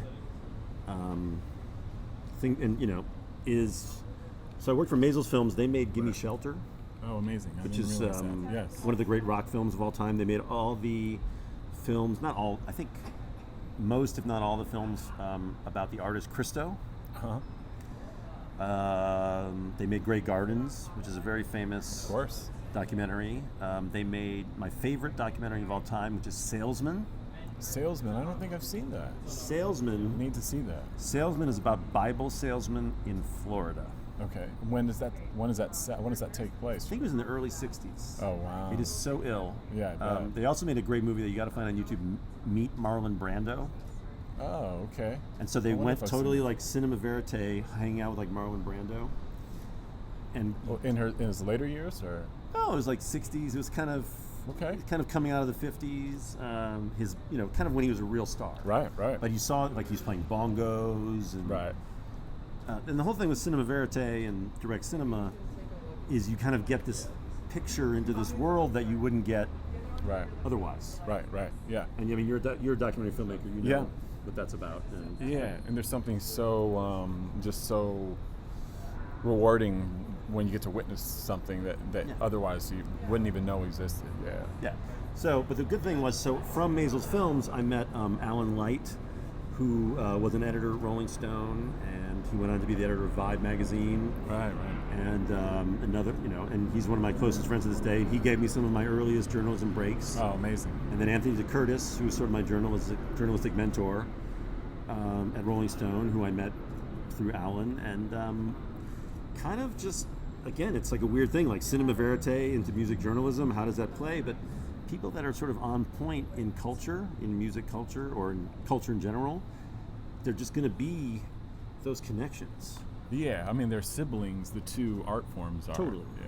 So, I guess, I don't know if you exactly asked me for this, but my advice to people that are trying to do this is, do the most interesting cultural thing that you can. Right, yeah. In the deepest possible way. And, my career has been so bizarre, but... Yeah, because you've definitely spoken to. It's not like one set genre. It's not necessarily been like a medium even. Yeah, correct. So should we get into some newer shit that you found interesting? Newer shit, but not the 60 Minutes your shit. No, please. But I mean, some of these articles though aren't particularly new. But I would but there are, yes. I mean, your most recent one is this, the dethroning of the head of Warner Brothers. Ooh, God, that's harsh. Dethroning. But he's not fired. But what's the story? What's his name again? Cameron Strang. Right. So he's the president right now, right? Yeah. It's funny. Did you feel like it was a dethroning that was going on? I thought it was like they're basically, from what I gathered, at least from the article, was that he's not doing anything for the company. The company itself is sort of dying in a potted plant, yet he seems very loyal to his staff or something like that. Well, that's interesting. I mean, it's so funny. I kind of misread it. No. Actually, I don't think you didn't misread it as so much as people have had multiple interpretations of that article. Right. I actually think Cameron Strang is the head of Warner Brothers Records, and he is on the board of Warner Brothers Music, and this makes him like a very powerful person in the music industry. Right. And I wrote an article recently for Billboard magazine. I mean, this came out like a couple days ago. A couple weeks ago. Okay. Or all right. 2 or 3 weeks ago. All right. Very long, in-depth article, and some people thought that it made him look incredibly accomplished. Some people thought it was a deep criticism of him. Right. Some people thought it was a very fair, but he's what I call a quietly controversial leader. Right. In that so this guy Cameron Strang inherited Warner Brothers Records. Right. And Warner Brothers is probably one of the most storied record labels of all time. Sure. I mean, we're talking about Prince, Madonna, The Grateful Dead, Eric Clapton, R.E.M. But I mean, even the Warner Brothers themselves, I mean, that goes back to like the very early, the seminal days of Hollywood too, right? Yes, From the 20s absolutely. or something, right? I mean, it's the same brand. It's no longer connected. Right. Although the imagery is the same. Yeah, the namesake. I mean, yeah, the imagery and the namesake. The brand imagery and the namesake. Right. And also some of the greatest early hip hop records, Cold Chillin'. Sure. I'm trying to think of, Who else was on Warner Brothers? I mean, Warner I think Brothers. the Bush Babies might have been on Warner Brothers. I mean, Warner Brothers was also kind of like the most indie of the major labels. They would always have the most cutting edge stuff. They were actually, Warner Brothers grew out of a guy named Mo Austin and Lenny Waronker, and they had started Reprise Records for Frank Sinatra. Oh, amazing. And so not to interrupt, but Mo Austin too, he sort of obviously predates David Geffen, but I think was like one of his mentors too, correct, or something. Correct. Right. And David Geffen was very influenced by Mo Austin and also Ahmet Ertegun. Right. From Atlantic Records in being independent. I believe Reprise, oh God, I could be totally wrong here, was kind of there were always independent labels, but I believe Reprise, there was a kind of a period in the early 60s, late 50s, early 60s, mid 50s, when artists tried to go independent. Right. United Artists was a company, MG, anyway, like Kirk Douglas banded together all these stars, and he tried to have like United Artists, and they were like essentially the stars would be in control of their own material. And then Reprise Records was an attempt for Frank Sinatra to really have control over his own stuff and others, and have it be like, I think a lot of artists felt like that people were dictating to them what they could do in business. Yeah, which is still to this day. An issue. Yeah. Even with downloads and everything. I mean, it's amazing the consistency. And and so Mo Austin, he essentially, and again, this is true of like this is even true of like Aftermath Records, right, or Death Row Records. If Frank Sinatra was essentially the head of your record company, nobody ever said no to Frank Sinatra. Right. So I interviewed a woman, Curtis Postel, for that Cameron Strang article. Right. And she had been, her first job in the music industry was working for Dr. Dre. Really? Okay. And she literally did like 20 years working for Dr. Dre. And this is not in the article that but she told me, she's like, I got a warped view of the music industry because I was working for someone that nobody ever said no to. Right. Like if it would be like cataclysmic if somebody said no to Dr. Dre. Right. I mean, it had to be just heavy. And so she's like, when I got to like a company where people were like, yeah, I'm not really feeling that. It was like, what's going on, So Warner Brothers, it both had like the Madonnas and the Princes and the Fleetwood Macs, but it also had incredibly cutting edge artists. Right. All the Captain Beefheart. Right. Yeah. I mean, it was always famous for being ahead of the curve, yet selling shitloads of records. Right. And all Sire Records, Depeche Mode, the Talking Heads. I mean, and they had just reacquired Prince's catalog, or they had just now. Yes, that's true. Just before he died, maybe even a year before. Right. And Prince had actually left Warner Brothers Records. He painted "Slave" on his forehead. Yeah, very famously. Yeah. He felt his contract was onerous, that they weren't letting him release what he wanted, and it's a very famous. So for him to come back to Warner Brothers Records, right, was a huge thing, and he literally did it a year before he died. or something. Why? Do you know? Well, part of it was Cameron Strang. Yeah, so he was instrumental in bringing him back. Absolutely. So, I mean, one thing I want to clarify about Cameron Strang is, so he inherited Warner Brothers Records at its most sort of disheveled state. Right. It had gone through a period. Leor Cohen, who's the famous Def Jam chief. Yeah, who you interviewed in that story. I interviewed for too. that piece as well. Who's a genius, and actually, he's currently head of 300 Entertainment. So like all the new hip hop, Young Thug, Right. Migos. Right. I mean, I think he's still moving the needle. Right. Leor Cohen. Right. In a deep, deep way. Gucci Mane's come back. Right. Right. Who's And that's all him. That's it's all amazing, him and right? Todd Moskowitz. Right. Who's also a genius. But what happened when they took over, Todd Moskowitz and Olivia Tortella and Leor took over Warner Brothers from this guy Tom Wally, who was also a genius. Tom Wally signed Tupac Right. for Interscope Records. He signed 9 Inch Nails. He definitely had a lot to do with Death Row. He actually had a lot to do with signing Madonna. Wow. He had actually taken over. He'd left Interscope Records and taken over Warner Brothers, and just made it an amazing. The whole '90s alt rock Right. thing Yeah. happened really under his tutelage. And then there was a power struggle with Leor Cohen, who came in, and Leor had transformed. He had just turned around Def Jam in this amazing way. He turned around Atlantic Records, and there was this kind of funny time in the music industry where alternative rock was kind of fading, Right. and hip hop and pop were really just the cultural kind of lingua franca. You know what I mean? It was just the shit that was happening. Yeah. And it was kind of early Rick Ross era, I think, Maybach Music. Yep. And Edgar Bronfman had bought Warner Brothers Records. He's a big, he's actually born in the United States, but came from a big Canadian Right. family of financiers. Interesting, fascinating guy. And their family too, because I think his children or something are also have stuff. His son married MIA. Right. That's right. And then the daughter is something too. Yeah. Is some kind of social figure. Or something. Sure, yeah, society figure. Right.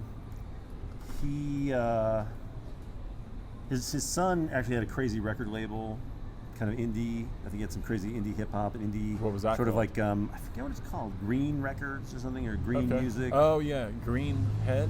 Greenhead. Was it the one that I think Das Racist was on it? Yeah, or I think Das something? Racist was out on that, and kind of some I think Gaslamp Killer affiliated Right. type stuff.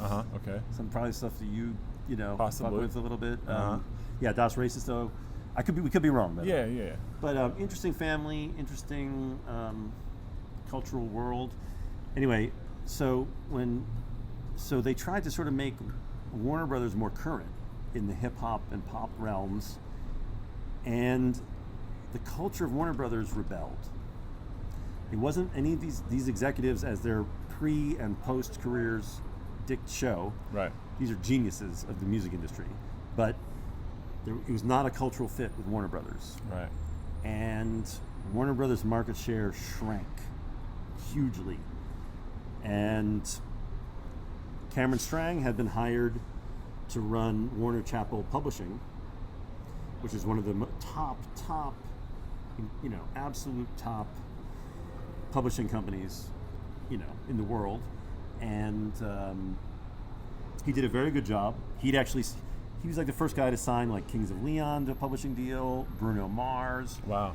He had his own boutique company called Southside, so he was kind of considered a genius. He also kind of codified the alt country genre. He had a record label called New West. Right. Yes. And which is an independent label that did incredibly well and got Grammy nominations, sold hundreds of thousands of records. So he was kind of this interesting guy. Right. And he just killed it at Warner Chappell. And so the new owners of Warner Brothers, why am I spacing on the dude's name? Blavatnik, Len Blavatnik, he was a Russian-born financier, I think oil. Okay. There's an incredible New York article about Len Blavatnik and his acquiring of Warner Brothers records that I highly recommend anybody read. he and Peter Cooper, is it Peter Cooper? Stephen Cooper, who is his CEO. Stephen Cooper had like turned around again. I'm not fact checking here, but I think like Nabisco. Wow. You know what I mean? He was this incredible corporate turnaround guy. It still is. I mean, he's still the CEO of Warner Brothers Music. You know, he brought these guys. You know, they looked at Cameron and they're like, this guy is really stable. He's really smart. I mean, he is a genius level smart dude. And kind of next level, like kind of interested in technology. Right. He was the first guy ever to give away a song on Amazon, Okay. which is now an accepted practice. He was just a very forward guy, but also very calm and stable and Canadian. Yeah, so he's bankable, but not a wild card. You know, like reliable and. Well, Edgar Bronfman told me he wanted a guy who both understood publishing, Right. and had sort of understood the nitty gritty of a record label. Right. And when you're running an successful indie label, you had to do everything. Sure. In a label, and so I don't know. They just thought so. They made him simultaneously the head of 3 companies. Wow. Warner Chappell, Warner Brothers Records, and Rhino Records, which is the reissue company. Sure. Basically reissues all the Warner Brothers music, like legacy recordings and merchandise. Right. Okay. Actually, Wow. which is really like Warner Brothers and their merchandising and how they've. I mean, that is just a fascinating story. How they've sort of pivoted to a 21st century music conglomerate. Right. Many people think that the entire Warner Music Group is actually systemically the most healthy and most chill place to do business, actually. But yet in the article, aren't you saying that there were like their numbers were going down? There was this reports that when he took over. So what happened was he took over these 3 companies, and it's a little murky what happened. Right. But it had never been done before in the music industry that somebody was running so many companies. I mean, maybe Lucian Grange running Universal Records and all the different pivots of Universal Records. You could maybe, but you know, I mean, this was just a lot for anyone. And but he got Warner Chappell very stable, and he installed a guy named John Platt, who's basically considered one of the greatest publishing executives of all time, and he's done an incredible job there. He had like I think he's Dre's publicist, not publicist, publisher. Publisher, right? Dre's publisher, Lady Gaga, Kanye. I don't know if all these Beyonce I think came over to Warner Chappell because of John Platt. I think he was running EMI beforehand. Genius music executive, and then. Did you interview him? No, I did not. He did not want to be interviewed. At least as far as I remember. So, but you did talk to Leor Cohen and L.A. Reid as well. Yes, L.A. Reid I actually interviewed for another piece, and I never used that quote, but it was relevant. It was talking about turning around Epic Records. Right. Were you able to apply that to the story? Like, was it kosher to do that? Well, yeah, because absolutely. All right. You know, I mean, it wasn't out of context. It was about turning around the record. company. Right. There you go. Anyway, so when Cameron Strang, basically it was unclear. What's murky is if he was supposed to run those 3 companies indefinitely, right? Which seemed impossible. Yeah, I mean, 3 whole huge giant companies run by one man. Yeah. Yeah. And so, I just burped. Podcast land. Anyway, where were we? So eventually, he installed John Platt running Warner Chappell. They installed, I believe, another executive to run Rhino, which is the merchandising and legacy recordings. Like Rhino repackaged like Led Zeppelin records and stuff. And they actually just had a number top 10 entry of a new Monkees album. Oh, a top 10 entry into the Billboard charts from a reissue from Rhino? No, it wasn't a reissue. It was a new Monkees album. Of new material. New material. but kind of a legacy act. I mean, Have you peeped it out yet? I have not actually. Have they sent? Have they sent you some promos? I'm sure I have a promo of it somewhere. I mean, I should. Do you still get mailed promos, yeah. physical mail promos to your house? Yeah, to my business address. Right. Yeah, for sure. CDs? Oh yeah. Everything? Vinyl too? Sure. No cassettes though, right? Cassettes are kind of back. They are. Cassettes Are they kinda mailing hipster. you? Are you getting mailed cassettes? I get some like hipster cassettes, you know. Not bad, man. And I got flexi discs. Wow. I think I got some Tobias Gesso Jr. flexi discs recently. You know, the promo don't stop. Yeah, good. Good to hear that. Peter and I have some promo love. We love. Absolutely. We'll go into it. It's an secret art form in itself. Yeah. Absolutely. Well, I know that we're going pretty deep in the hole of the rabbit hole of Warner Brothers. Should I shorten it up a little bit? Sure, yeah, because I do want I know that you have to go in a little bit too, and not only do I want to talk about your we've only been talking like 2.5 hours or something. It's like the longest podcast of all time. Yeah, that's fine. I have no. You're literally the second interview I've done for my podcast. The first one was Koti Mundi yesterday, which is so heavy. Yeah, and it was a heavy conversation. It was a great conversation. I mean, that's one of my idols of all time. Yeah, he was very generous. And you tell Dame you're doing that? Dame Funk? I didn't tell Dame ahead of time, but we have talked in the past about trying to do something with Koti. I mean, he's not super active right now, musically, creatively. Doesn't he do like tours of Europe every so often? He doesn't. He hasn't had a chance to in a long time. He has some health issues? He was taking care of some family members outside of LA, which I think took a lot of his time and attention, you know. But he did make a movie that he's trying to cut, and he's trying to get into stand-up comedy and lots of stuff. But he's a brilliant guy with a brilliant story. So, anyway, just semi-wrapping up the Cameron Strang Warner Brothers story. So Warner Brothers has this kind of legacy that just everybody has an opinion about. Right. Everybody has their own opinion about how to fix Warner Brothers, what it should be, what kind of label it should be, what they should be doing. And when he was handed it, so in the article, Leor Cohen says, to turn a record label around takes 5 to 7 years. And to turn around a really screwed up record label takes longer. Right. And L.A. Reid said, like, for 3 years, I had no hits at Epic. And then I signed Meghan Trainor, I had a hit, and suddenly I was golden. But I was like, they were ready to kick me out. Right. You know? And I think with Cameron Strang, he had a very damaged sort of corporation that everybody was invested in emotionally. And so it was kind of a lose-lose no matter what he did. Right. It was obviously a ton of pressure on him, right? Ton of pressure, and just a huge thing to turn around. And I actually think he's actually done a good job. He just had a recent hit with a guy, Lucas Graham. And he's signing a lot of like hip hop and pop stuff. Yeah, Mac Miller's on Warner Brothers. Mac Miller has a kind of and OVO, which is Drake's label. Yeah, okay. You know, Drake's label actually signed under Todd Moskowitz in the earlier version, but they're putting out like Party Next Door. They're putting out all this kind of interesting, cutting edge music.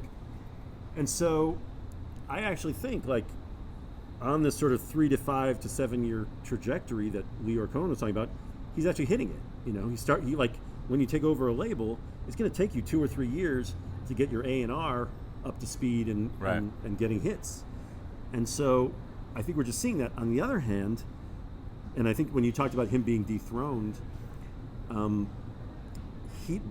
because he's kind of coming from an untraditional place, coming from publishing, and he's kind of running the company in this kind of Silicon Valley way, it kind of gets in the craw of traditional music executives. Right.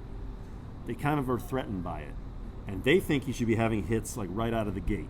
You know what I mean? Like boom, boom, boom. You got to save Warner Brothers with hits. Yeah. And I talked to a lot of people. None of them would go on the record, by the way, because a lot of them do business with Warner Brothers, of course. But they were really hard on Cameron and his tenure. And so that had to be a part of the piece. Right. You know, it was really what I found reporting, and I talked to like 40 people. Wow. You know, or something. Just for this story. Just for this story. So it's mostly phone interviews or something, or combination? Yeah, you're just running around running it. So I think Cameron's a great guy, and I think if he can achieve what he wants to achieve, doing what he's doing, it's going to be good for the music industry. Right. But there are forces working against him. Right. Yeah, you clearly. know, and are threatened, and so it's a very, it was a very kind of painful story, you know. Yeah, I thought it was pretty intriguing just because it's so, you know, these people are so far at the top of the corporate ladder of the music industry that, Dude. like, it obviously is going to be very turbulent with every move. Especially in the music industry culture that we're in now. Yeah. And how to make money. And with Cameron's, you know, but on the flip side, though, I think I really did try to celebrate all of Cameron's achievements in the piece. I mean, the guy is a genius. And Right. and what people don't kind of recognize is when you're dealing with dudes on this level that are just handling major, like Tom Wally, Leor Cohen, Yeah. these dudes are multi-dimensional geniuses. Right. Like, yeah. like How is it to interview those people? What are the conversations like? Do they give you room to speak? Are they talking over you? Or like what? oh no, they're great. Yeah. I mean, this is going to sound kind of weird. I've almost never had a bad interview. Oh, okay, good. I've had maybe 3. Well, I think people enjoy the process. Human beings like to, you know, be interviewed. Well, I'm weirdly, I'm a kind of a savant Right. at it as well, which is kind of, I mean, I don't mean to be patting myself on the back, but I don't know, like I've had like 3 bad interviews. So how do you go into it? Like if you sit with someone like, because mostly I've been in such a remote location a lot of time when I'm writing that Sure. I've done a lot of phone interviews, you know. I think the key to listen, phone interviews are fine. In person is fine. It doesn't matter. Right. I hate transcribing. Yeah, me but, too. Yeah, the worst part of the job. Yeah, definitely. Listen is a bit of a patronizing way to That's start all a right. sentence. Right. But the way I interview people, and actually the way I just kind of try to be with everybody, is I try to know everything about them. I research Right. the hell out of them. Right. And then I listen and I try to have insights into what they do that are profound. Right. So if I'm talking to you and if I give you, I say, I listened to this new record and I thought this, if I'm on the money, we're actually now speaking at a higher level. Right. It'll open up them so much more. Totally. Absolutely. Yeah. And so, or you really just show somebody you've been paying attention and really just going deep with what they do that's just the essence of interviewing people. Absolutely. And so everyone that I've ever interviewed, I think that's the way to do it. Right. And it makes them comfortable.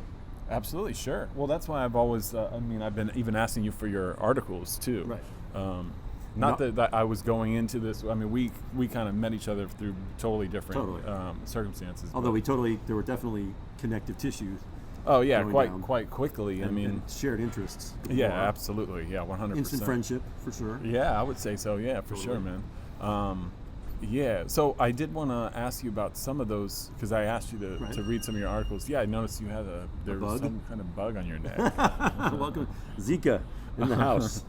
Live. Dude, you can tell me about that bug, Well, I just this moment. There's still like a dead half of it is right there. You got it. Dude, Zika is in the house right now. Yeah. We're outside. It's a little clammy. It is. I love this. This is great. This is like a perfect day in New York. In LA. Yeah. Exactly. Both. Yes. We're like on the roof of like the Gansevoort Hotel, but we're not. Yeah, I didn't realize that the backs of these were neon. Green. In fact, I made them move my room because I was right up here, and there's like a gas station just a couple blocks in that has these 3 giant halogen lights. Oh, just blazing in your room? Yeah, so for the whole evening, it felt like it was like twilight outside. Like it was like 6 a.m. Well, also, as in your cultural role as a manager, you have to change your room. Absolutely. Even if it never be good enough. Yeah. I actually ended up in a nicer room. I went from the 5th floor to the 12th floor. But I mean, people that, hotel knowledge right now, you always ask to see another room. Right. And you always get a better room. Yep. It worked. I mean, I paid for this room, and I'm gonna switch it up if I can, because it's not a cheap So place. people always be like, "Can I see the room I'm going to get?" And then say, "Is this really the best room? Can I get another room?" Right. So anyway, okay. So back to All right, some other. so there were a articles. couple things. A few things I just wanted to quickly ask you about that we Sure. don't necessarily have to expand on too much, but just that you've interviewed some By the way, amazing people. I'm probably chill for like 20 more minutes. All at right, least. cool. So. Because I do want to expand on. You did go to. You met with Suge Knight in a penitentiary, but right? No. No. After. So what Peter's referring to, I recently did a piece about Suge Knight in Rolling Stone. Right. That's kind of about his current legal situation. Right. Although it came out a while ago, and Suge Knight's legal situation changes every day. Yeah. So where did you guys? Where was that? I met Suge Knight actually many years ago. I interviewed him for XXL magazine. Okay. And For one of those covers. I think it was like a Tupac Remembered cover. Okay. Right. And I was interviewing him about like his current situation. I think it was early 2000s.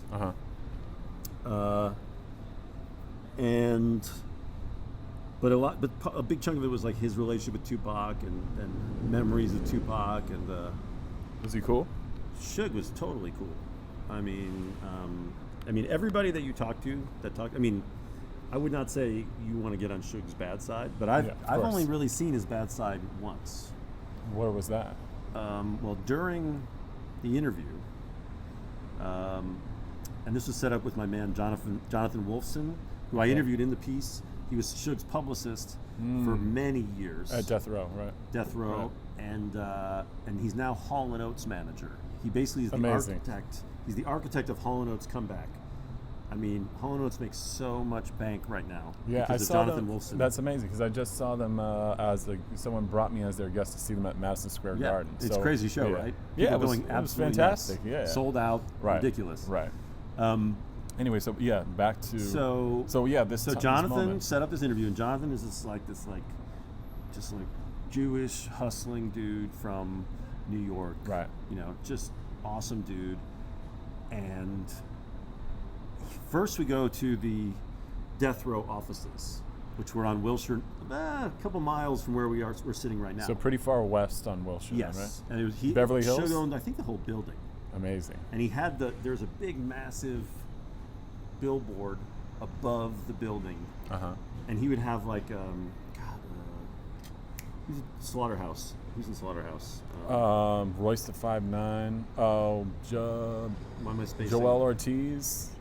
Was Joe Budden in it? No. Joe Budden is in Slaughterhouse. I'm obviously missing one or two other guys. I interviewed for the article. Crooked Eye. Crooked Eye. Right. I think they had they would have these crazy. Death Row would always have like a crazy billboard. I think they had Crooked Eye like taking a shit on a toilet. And this is like the gateway to Beverly Hills. Right. You know what I mean? Like, right. This is the biggest like middle finger. I mean, it was awesome. So we go there, and literally they're the hardest dudes walking around, scars on their face, walking like pit bulls with the spikiest collars, just walking the halls. Right. Of Death Row, blood red carpet. Wow. Bloods represent. I mean, I'm not saying I'm bloods, but bloods were being represented. I'm not a blood.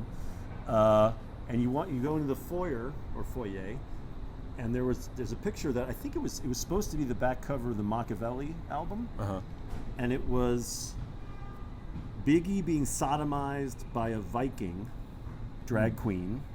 Wow. Or with Puffy Diddy in a tutu watching. Okay. So this is like you enter and you're like, oh, can I get your name, sir? Would you like a water? And that's like. And you're sitting underneath like Biggie being sodomized. This is online. Yeah. Like you can see You this can find image. that image, right? But I mean, like it kind of set the tone. I'd say. The feeling of, and by the way, terrible things happened in this Death Row office. Some of them I got into in the article. Like my favorite is actually Left Eye from TLC. Mm-hmm. No, was it Left Eye? T-Boz. No, Left Eye. Left Eye dated Suge. Right. And he was kind of messing around with some other women, and she came in, she threw bleach all over the furniture. He had his little spot where he like took women. Right, he had a little office, like Yeah. a loungy office area, right? And she went in and just threw bleach on everything. Oh my God. I think he was with Michelle A. and Left Eye at the right. time. Michelle A. told me the story, and I think someone else. I mean, So it's a popular tale, then, right? I'd never heard it before, but Right. but you know, a lot of people. Suge is one of the most. The Dark. I remember when I interviewed him about Tupac, he was very charismatic, super nice, super chill. I mean, we went from, so we're waiting in the death row, and they're like, Suge's not coming. We're going to Duke's in Malibu, Okay. which is like a family seafood restaurant. Right. In Malibu, right? Okay. It's like, I mean, it's a family seafood restaurant in Malibu. Yeah, say you know no what I'm more. saying? So like, I've waited for like 2 hours in the death row office. my It's God. intense. Right. And then we go to Duke's. Gladstone's. Okay. Gladstone, sorry, my bad. And I interview Suge, and he tells a story about saving Tupac from drowning Wow, really? in Mexico, Whoa. and having to give him like CPR, and they were Wow. like riding horses, and I mean, it was some other shit to hear Suge Knight tell you the story. And the only time that I felt this kind of tension from him is, and again, I'm paraphrasing, Right. but he said something about Dr. Dre, and he's like, why is it bad that I call Dr. Dre a faggot? Because if you fuck dudes, doesn't that mean you're gay? Wow. And he kind of, his eyes went cold in this way. I mean, I jumped back. This is just like you're having an interview at a dinner table at a restaurant. There's other people in the restaurant. Yeah. So, yeah. There was some, when I first walked up, he was talking to some singer in the parking lot that wanted to sign with him. And, Okay. Anyway, I mean, the guy is so charismatic, so Yeah, deeply you'd think so, charismatic, yeah. and really a genius. And so again, I got interviewed by ESPN after that article came out, and I was like, I didn't interview Suge Knight because he killed. I didn't write this story Right. about Suge Knight because he killed people. I interviewed him because he's a genius that killed people. Right. That like changed the cultural game. That he moved the needle, Right. and it wasn't that. I mean, one thing. Well, the article is brilliant. I mean, it was Thank you. Rolling Stone, right? Yeah. Yeah. Yeah. It's a thorough. I Long. printed it out when I flew. I flew to Budapest a couple months ago, and I printed some of your articles out and read them on the airplane. And that's a good one. It's a great. It's a long tale. read. Yeah. Have you written a book? 4. Have you? I didn't know that. Oh, Yeah. my Well, apologies. Probably my best known book is Notorious C.O.P., Yes, I know that book. which is the detective that started the hip hop surveillance. Yeah, unit I have it. I read that book. Yeah. I didn't realize he wrote in that. the Yeah. NYPD. Yeah. And it's about like the. I co-wrote it with Derek Parker, Okay, who yeah. was the detective that started the Right. hip hop surveillance unit. Yeah. There's another name for it, or was there another? There's a few names the there's list or something. Oh no, there's the dossier. Right. Yeah. Where He they created keep a massive dossier of all the rappers, their gang affiliations, Right. business affiliations, which by the way was illegal, which is against civil rights. Seems like it would be. Yeah. Because you're actually focusing on there's something called the Hanchu laws, and you're not allowed to target a specific cultural group. Wow. Okay. And That's I believe exactly it was what he sort of did, right? Safer, the police chief Safer, SAFIR, who was like, he's like, I want you to make this dossier, and Derek was like, I can't, Right. and he's like, do it anyway. Yeah. And Derek was actually very cool. It's funny, a lot of the stuff that's happening now with like Black Lives Matter. Right. We got dissed a little bit when we wrote that when the book came out, because a big message in Derek's book was like police departments have to become culturally attuned to what's going on in African American neighborhoods, non-white neighborhoods, and hip hop is part of that. Yeah. And if they're not, then they're going to be at odds, and they're it's not like that's ever going to be an easy relationship. you know? Right. And what's funny, Derek invented the hip-hop police, which if you talk about it to anybody in hip-hop, they know what that is, you know? Yeah, I mean, they're followed, you smoke a joint on the bus, you're getting busted 15 minutes later, like, it's real. Right. But he actually intended it in this more kind of what I call Serpico way, which was to build bridges in that community because there were crimes that impacted those communities that people in those communities wanted solved. Right. Jam Master Jay being killed. Yeah. You know, Biggie. Yeah. And so... But still, both remain unsolved. Jay, well, I don't know if I can talk about it. Derek solved Jam Master Jay. Did he? And we put it in the book. And then the lawyer's like, you can't put this in the book. No way, really. And I forget what I can and can't say about it. Yeah, sure, no problem. But it's solved. Was the person apprehended? I don't know what you remember about the book, but the point of this... Because it came out like 10 years ago or something. About 10 years ago. Yeah, I have it on my shelf, I remember. It will probably be a TV series relatively soon, give or take. Oh, I hope so. Fingers crossed. Yeah. But, you know, as Derek said in the book, I mean, if all those cases, all those big cases, Tupac, Biggie, Jam Master Jay, could be solved. Right. And that's just a crime. Right. You know? Absolutely. Although I think the dude that killed, and then this is in the Suge article, the dude that killed Tupac is dead.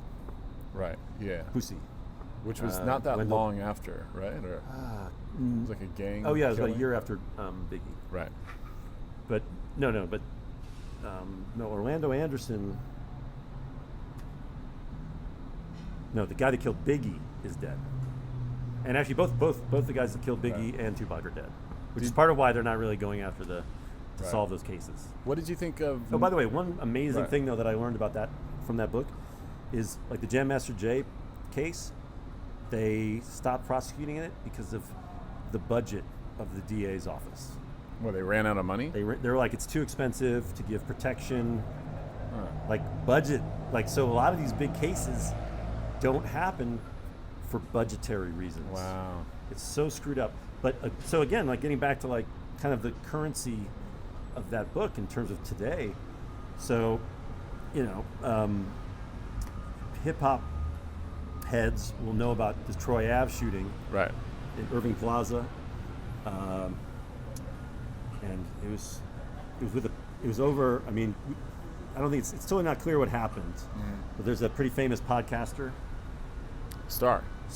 No, it wasn't Star. Star. Okay. I'm spacing out. Anyway, they don't know what happened. Oh yes, I know exactly what you're talking about. Yeah, I don't want to say anything and and libel anyone because I don't really know what happened. Right. But the bigger point is there's a big shootout at a TI show. Right. At Irving Plaza. Now this is exactly the kind of thing that Derek wanted to make sure did not happen. Sure. When he was in the NYPD, and he wanted it to not happen. He wanted to make sure it didn't happen before it happened. You know, because and I don't want to get controversial with this. Right. I've never been to a hip hop show where I didn't see weapons backstage. I think I've never once not seen weapons. Maybe a MERS show. You know what I'm saying? Right. But even then, some heavy dudes come out. Right. And but if there's a dude like Derek there, who can kind of speak to both cultures, right? A lot of times it gets more chill. So, but anyway, so in the book, he's like, police departments have to at least try to understand the cultures that they patrol, and of course. And people laughed at us. They're like, you're not gonna like. And then now with like Ferguson, that's the main, that's the main lesson, right, of all that stuff. And it's like Nostradamus. It's like Nostradamus. And then what was the other deep thing? Oh, but then so Bratton, he just resigned as police chief. Right after the Troy Ave shooting, he said like he used like rappers are criminals. He went and said all the stupid, and I'm going to say it, racist shit. Right. That, he set back the NYPD and not just the hip hop community, the African American community. Right. When he said that shit, because it is just straight racist. Absolutely. I mean, absolutely. And a lot of people in New York are happy that he's leaving too, because of that type of shit. And he's only really been there for a very short period of time, but he's kind of like a Well, he invented what they call the broken window style policing. Right, yeah. Which is like if you jump a turnstile, right. they give you a misdemeanor, and then they check all your outstanding warrants. Yeah, I mean, come on, right. You know, so a lot of dudes would get arrested, and also if they wanted you to talk. Right. If you had outstanding warrants, they'd pick you up for your outstanding warrant, and they'd be like, I can either I can bust you on this outstanding warrant, Right. or you can talk. Right. Which does not exactly breed trust. No, not at all. No. So, did we get as deep in? Is there anything else that we? In terms of the current stuff? Well, yeah. Well, I just wanted really quickly. You talked to Lemmy too. I wanted to know just Lemmy. what that situation. Now we're getting deep. Yeah, and then even Joni Mitchell too. I mean, Oh my those are. God. Those are, obviously we can go super duper long here, but just if there's like one or two little tiny things that you can remember from either one of those. Well, meeting Lemmy. So Lemmy is the bass player, founder, vocalist, mastermind of the group Radiohead, Motorhead. I wish Radiohead would be a different band. Yeah. Different drugs. And just one of my all-time heroes. And I interviewed him face-to-face, sat in a place in Hollywood. And I mean,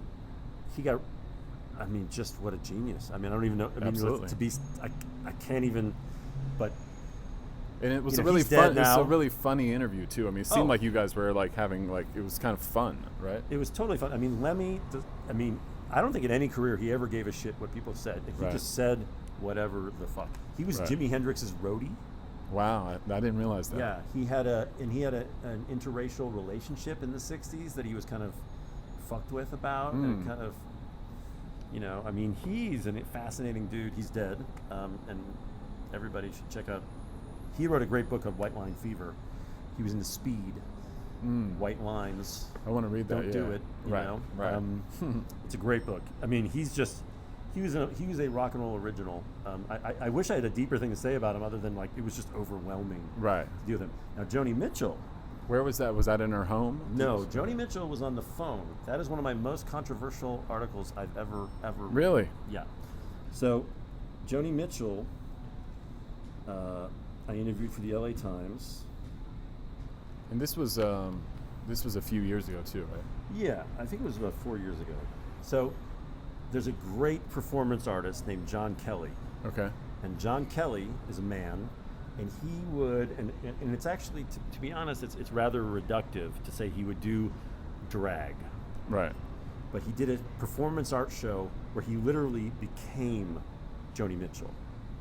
And he actually would he sounded like Joni Mitchell, and he'd do stage patter, offer live albums. Did And you it's see this? I've seen it a few times, and it is one of the most deep things you could ever see in your life. Does he resemble her? Well, He becomes her? I don't know if I put it this way in the article, or if this is just like I think of like Anthony Hopkins in Nixon. Anthony Hopkins doesn't look like anything like Nixon. Right. But man, you're 20 minutes into Nixon, and you're like, that dude is Nixon. Awesome. You know what I mean? Right. And it's like the magic of theater. Right, You know, right. thespian magic. Right. And John Kelly, a dude, just becomes Joni Mitchell. And actually, at the end of the show, he takes off all the women, you know, the makeup and Wow. the wigs, and you're still buying him as Joni Mitchell. Like, Wow. it just fucks with your head. It's one of the greatest things I've ever seen in my life. Right. And he was doing this show in California, in LA, Right. and I had some connects to John just through the art world, really. And I was like, why don't we interview you and Joni Mitchell together? Wow. Because Joni Mitchell is, she loves his show. Oh, I see. Okay. I She didn't- approves. Yeah. Cool. I mean, he channels. It is, you know, for it's like if Elvis loved the best Elvis impersonator of all time, Right. but it's deeper than an impersonation. So had they met before? Yeah, they'd met. All right. I mean, yeah. they were close. And so I did this interview, and in the interview, I was talking about how, like, the names Bob Dylan and Joni Mitchell, like, looked cool on the page. Like, Joni Yeah. looked cool. And Bob Dylan was like this, I mean, it's just, I was like, they're, you know, they beyond themselves, they were these Right. personas Right. that you just thought were cool. And she got really mad at me, and she's like, Joni was just my name. And I'm like, okay, it's Yeah. cool. Yeah. You know, and then she's like, Bob Dylan is a fraud. Oh wow. Okay. And I think she went deeper in it, and you know, this is a Q&A article, like, So it was I'd published say as is, right? as is. Right. You know, like, I mean, it wasn't the entire interview. Sure. And there was some crazy shit that did not go in there. Really? That, I mean, I can't even talk about it. But Really? yeah. And she's a pretty let's, tough Let's interview. just say she is an iconoclast. Gotcha. Yeah. You know, I would say she's a tough interview, but she's also the greatest interview of all time. Because she pretty much just says whatever is on her mind. Right. I don't even think I barely said 30 words during the interview. You know, she interviewed herself. Anyway, so I published this thing, and it's Q&A, fully context. Right. It's pretty much transcript. What was it published in? LA Times. Okay. And it literally, that Joni Mitchell said Bob Dylan was a fraud. Became, I mean, it was like #1 search on Google worldwide. It was like Wow. Vanity Fair did it, like a think piece. I mean, it was just crazy. And so, anyway, then she got into, I know there's this guy named John Gameshi. Do you remember who he is? The name absolutely He rings was kind a bell. of like the contemporary Johnny Carson of Canada on the radio. Okay. Or David Letterman. He had a show that I forget what it's called. And he ended up having like a sexual like controversy case about beating women, abusing women. I think he got off, but he got thrown off the air. But he's a great interviewer. I mean, one of the best interviewers of all time. And he interviewed Joni Mitchell, and she's like, Matt Diehl is an asshole. On his show. On his show. She's like, he's a fraud. He's a, you know. And then she's like, and he's like, well, what do you think about Dylan? And then she's like, well, he is a fraud. So she basically, Yeah. and she's like, he's an idiot, Matt Diehl. And I'm like, what? But I kind of thought it was awesome to be called an asshole and an idiot by Joni Mitchell. That's not a don't know lot of how people to- can say that. You know what I mean? Yeah. And then actually, Jen Gameshi wrote me a very nice note Really? about it, and and he's like, I mean, this maybe is off the record. Maybe I shouldn't say this, but he's like, I thought your interview was one of the best that she's done in 10, 20 years, and Wow. I mean, I kind of loved it. Yeah, you gotta love it. You know what I mean? You don't get a lot of those, People on Twitter were like, "Yo, Joni Mitchell just called you an asshole," and I'm like, "Great." Hell yeah. Well, that's amazing, man. I think that's even a perfect Should we end end on Matt point. Diehl's an asshole? Yeah, I like that, man. Joni Thanks so Mitchell? much. Dude, Appreciate it. Peter Agoston, man, what an honor. All right, y'all. Thank you so much for listening to that incredible, funny, crazy, wild conversation I had with Matt Diehl, recorded in LA. I'm back in New York now, and you have been on The House List with your host, Peter Agoston. You can subscribe to The House List on iTunes, follow us on Twitter, /TheHouseListPod, or listen on SoundCloud, /TheHouseListPodcast. You can reach me at TheHouseListPodcast@gmail.com. This episode was produced by me, Peter Agoston, engineered and edited by CJ Stewart, with music by Dame Funk and Keith Eday. I want to thank you guys for listening, and thanks to my guest, the irreplaceable, one-of-a-kind Matt Diehl. See you guys next week on The House List. Take care, y'all.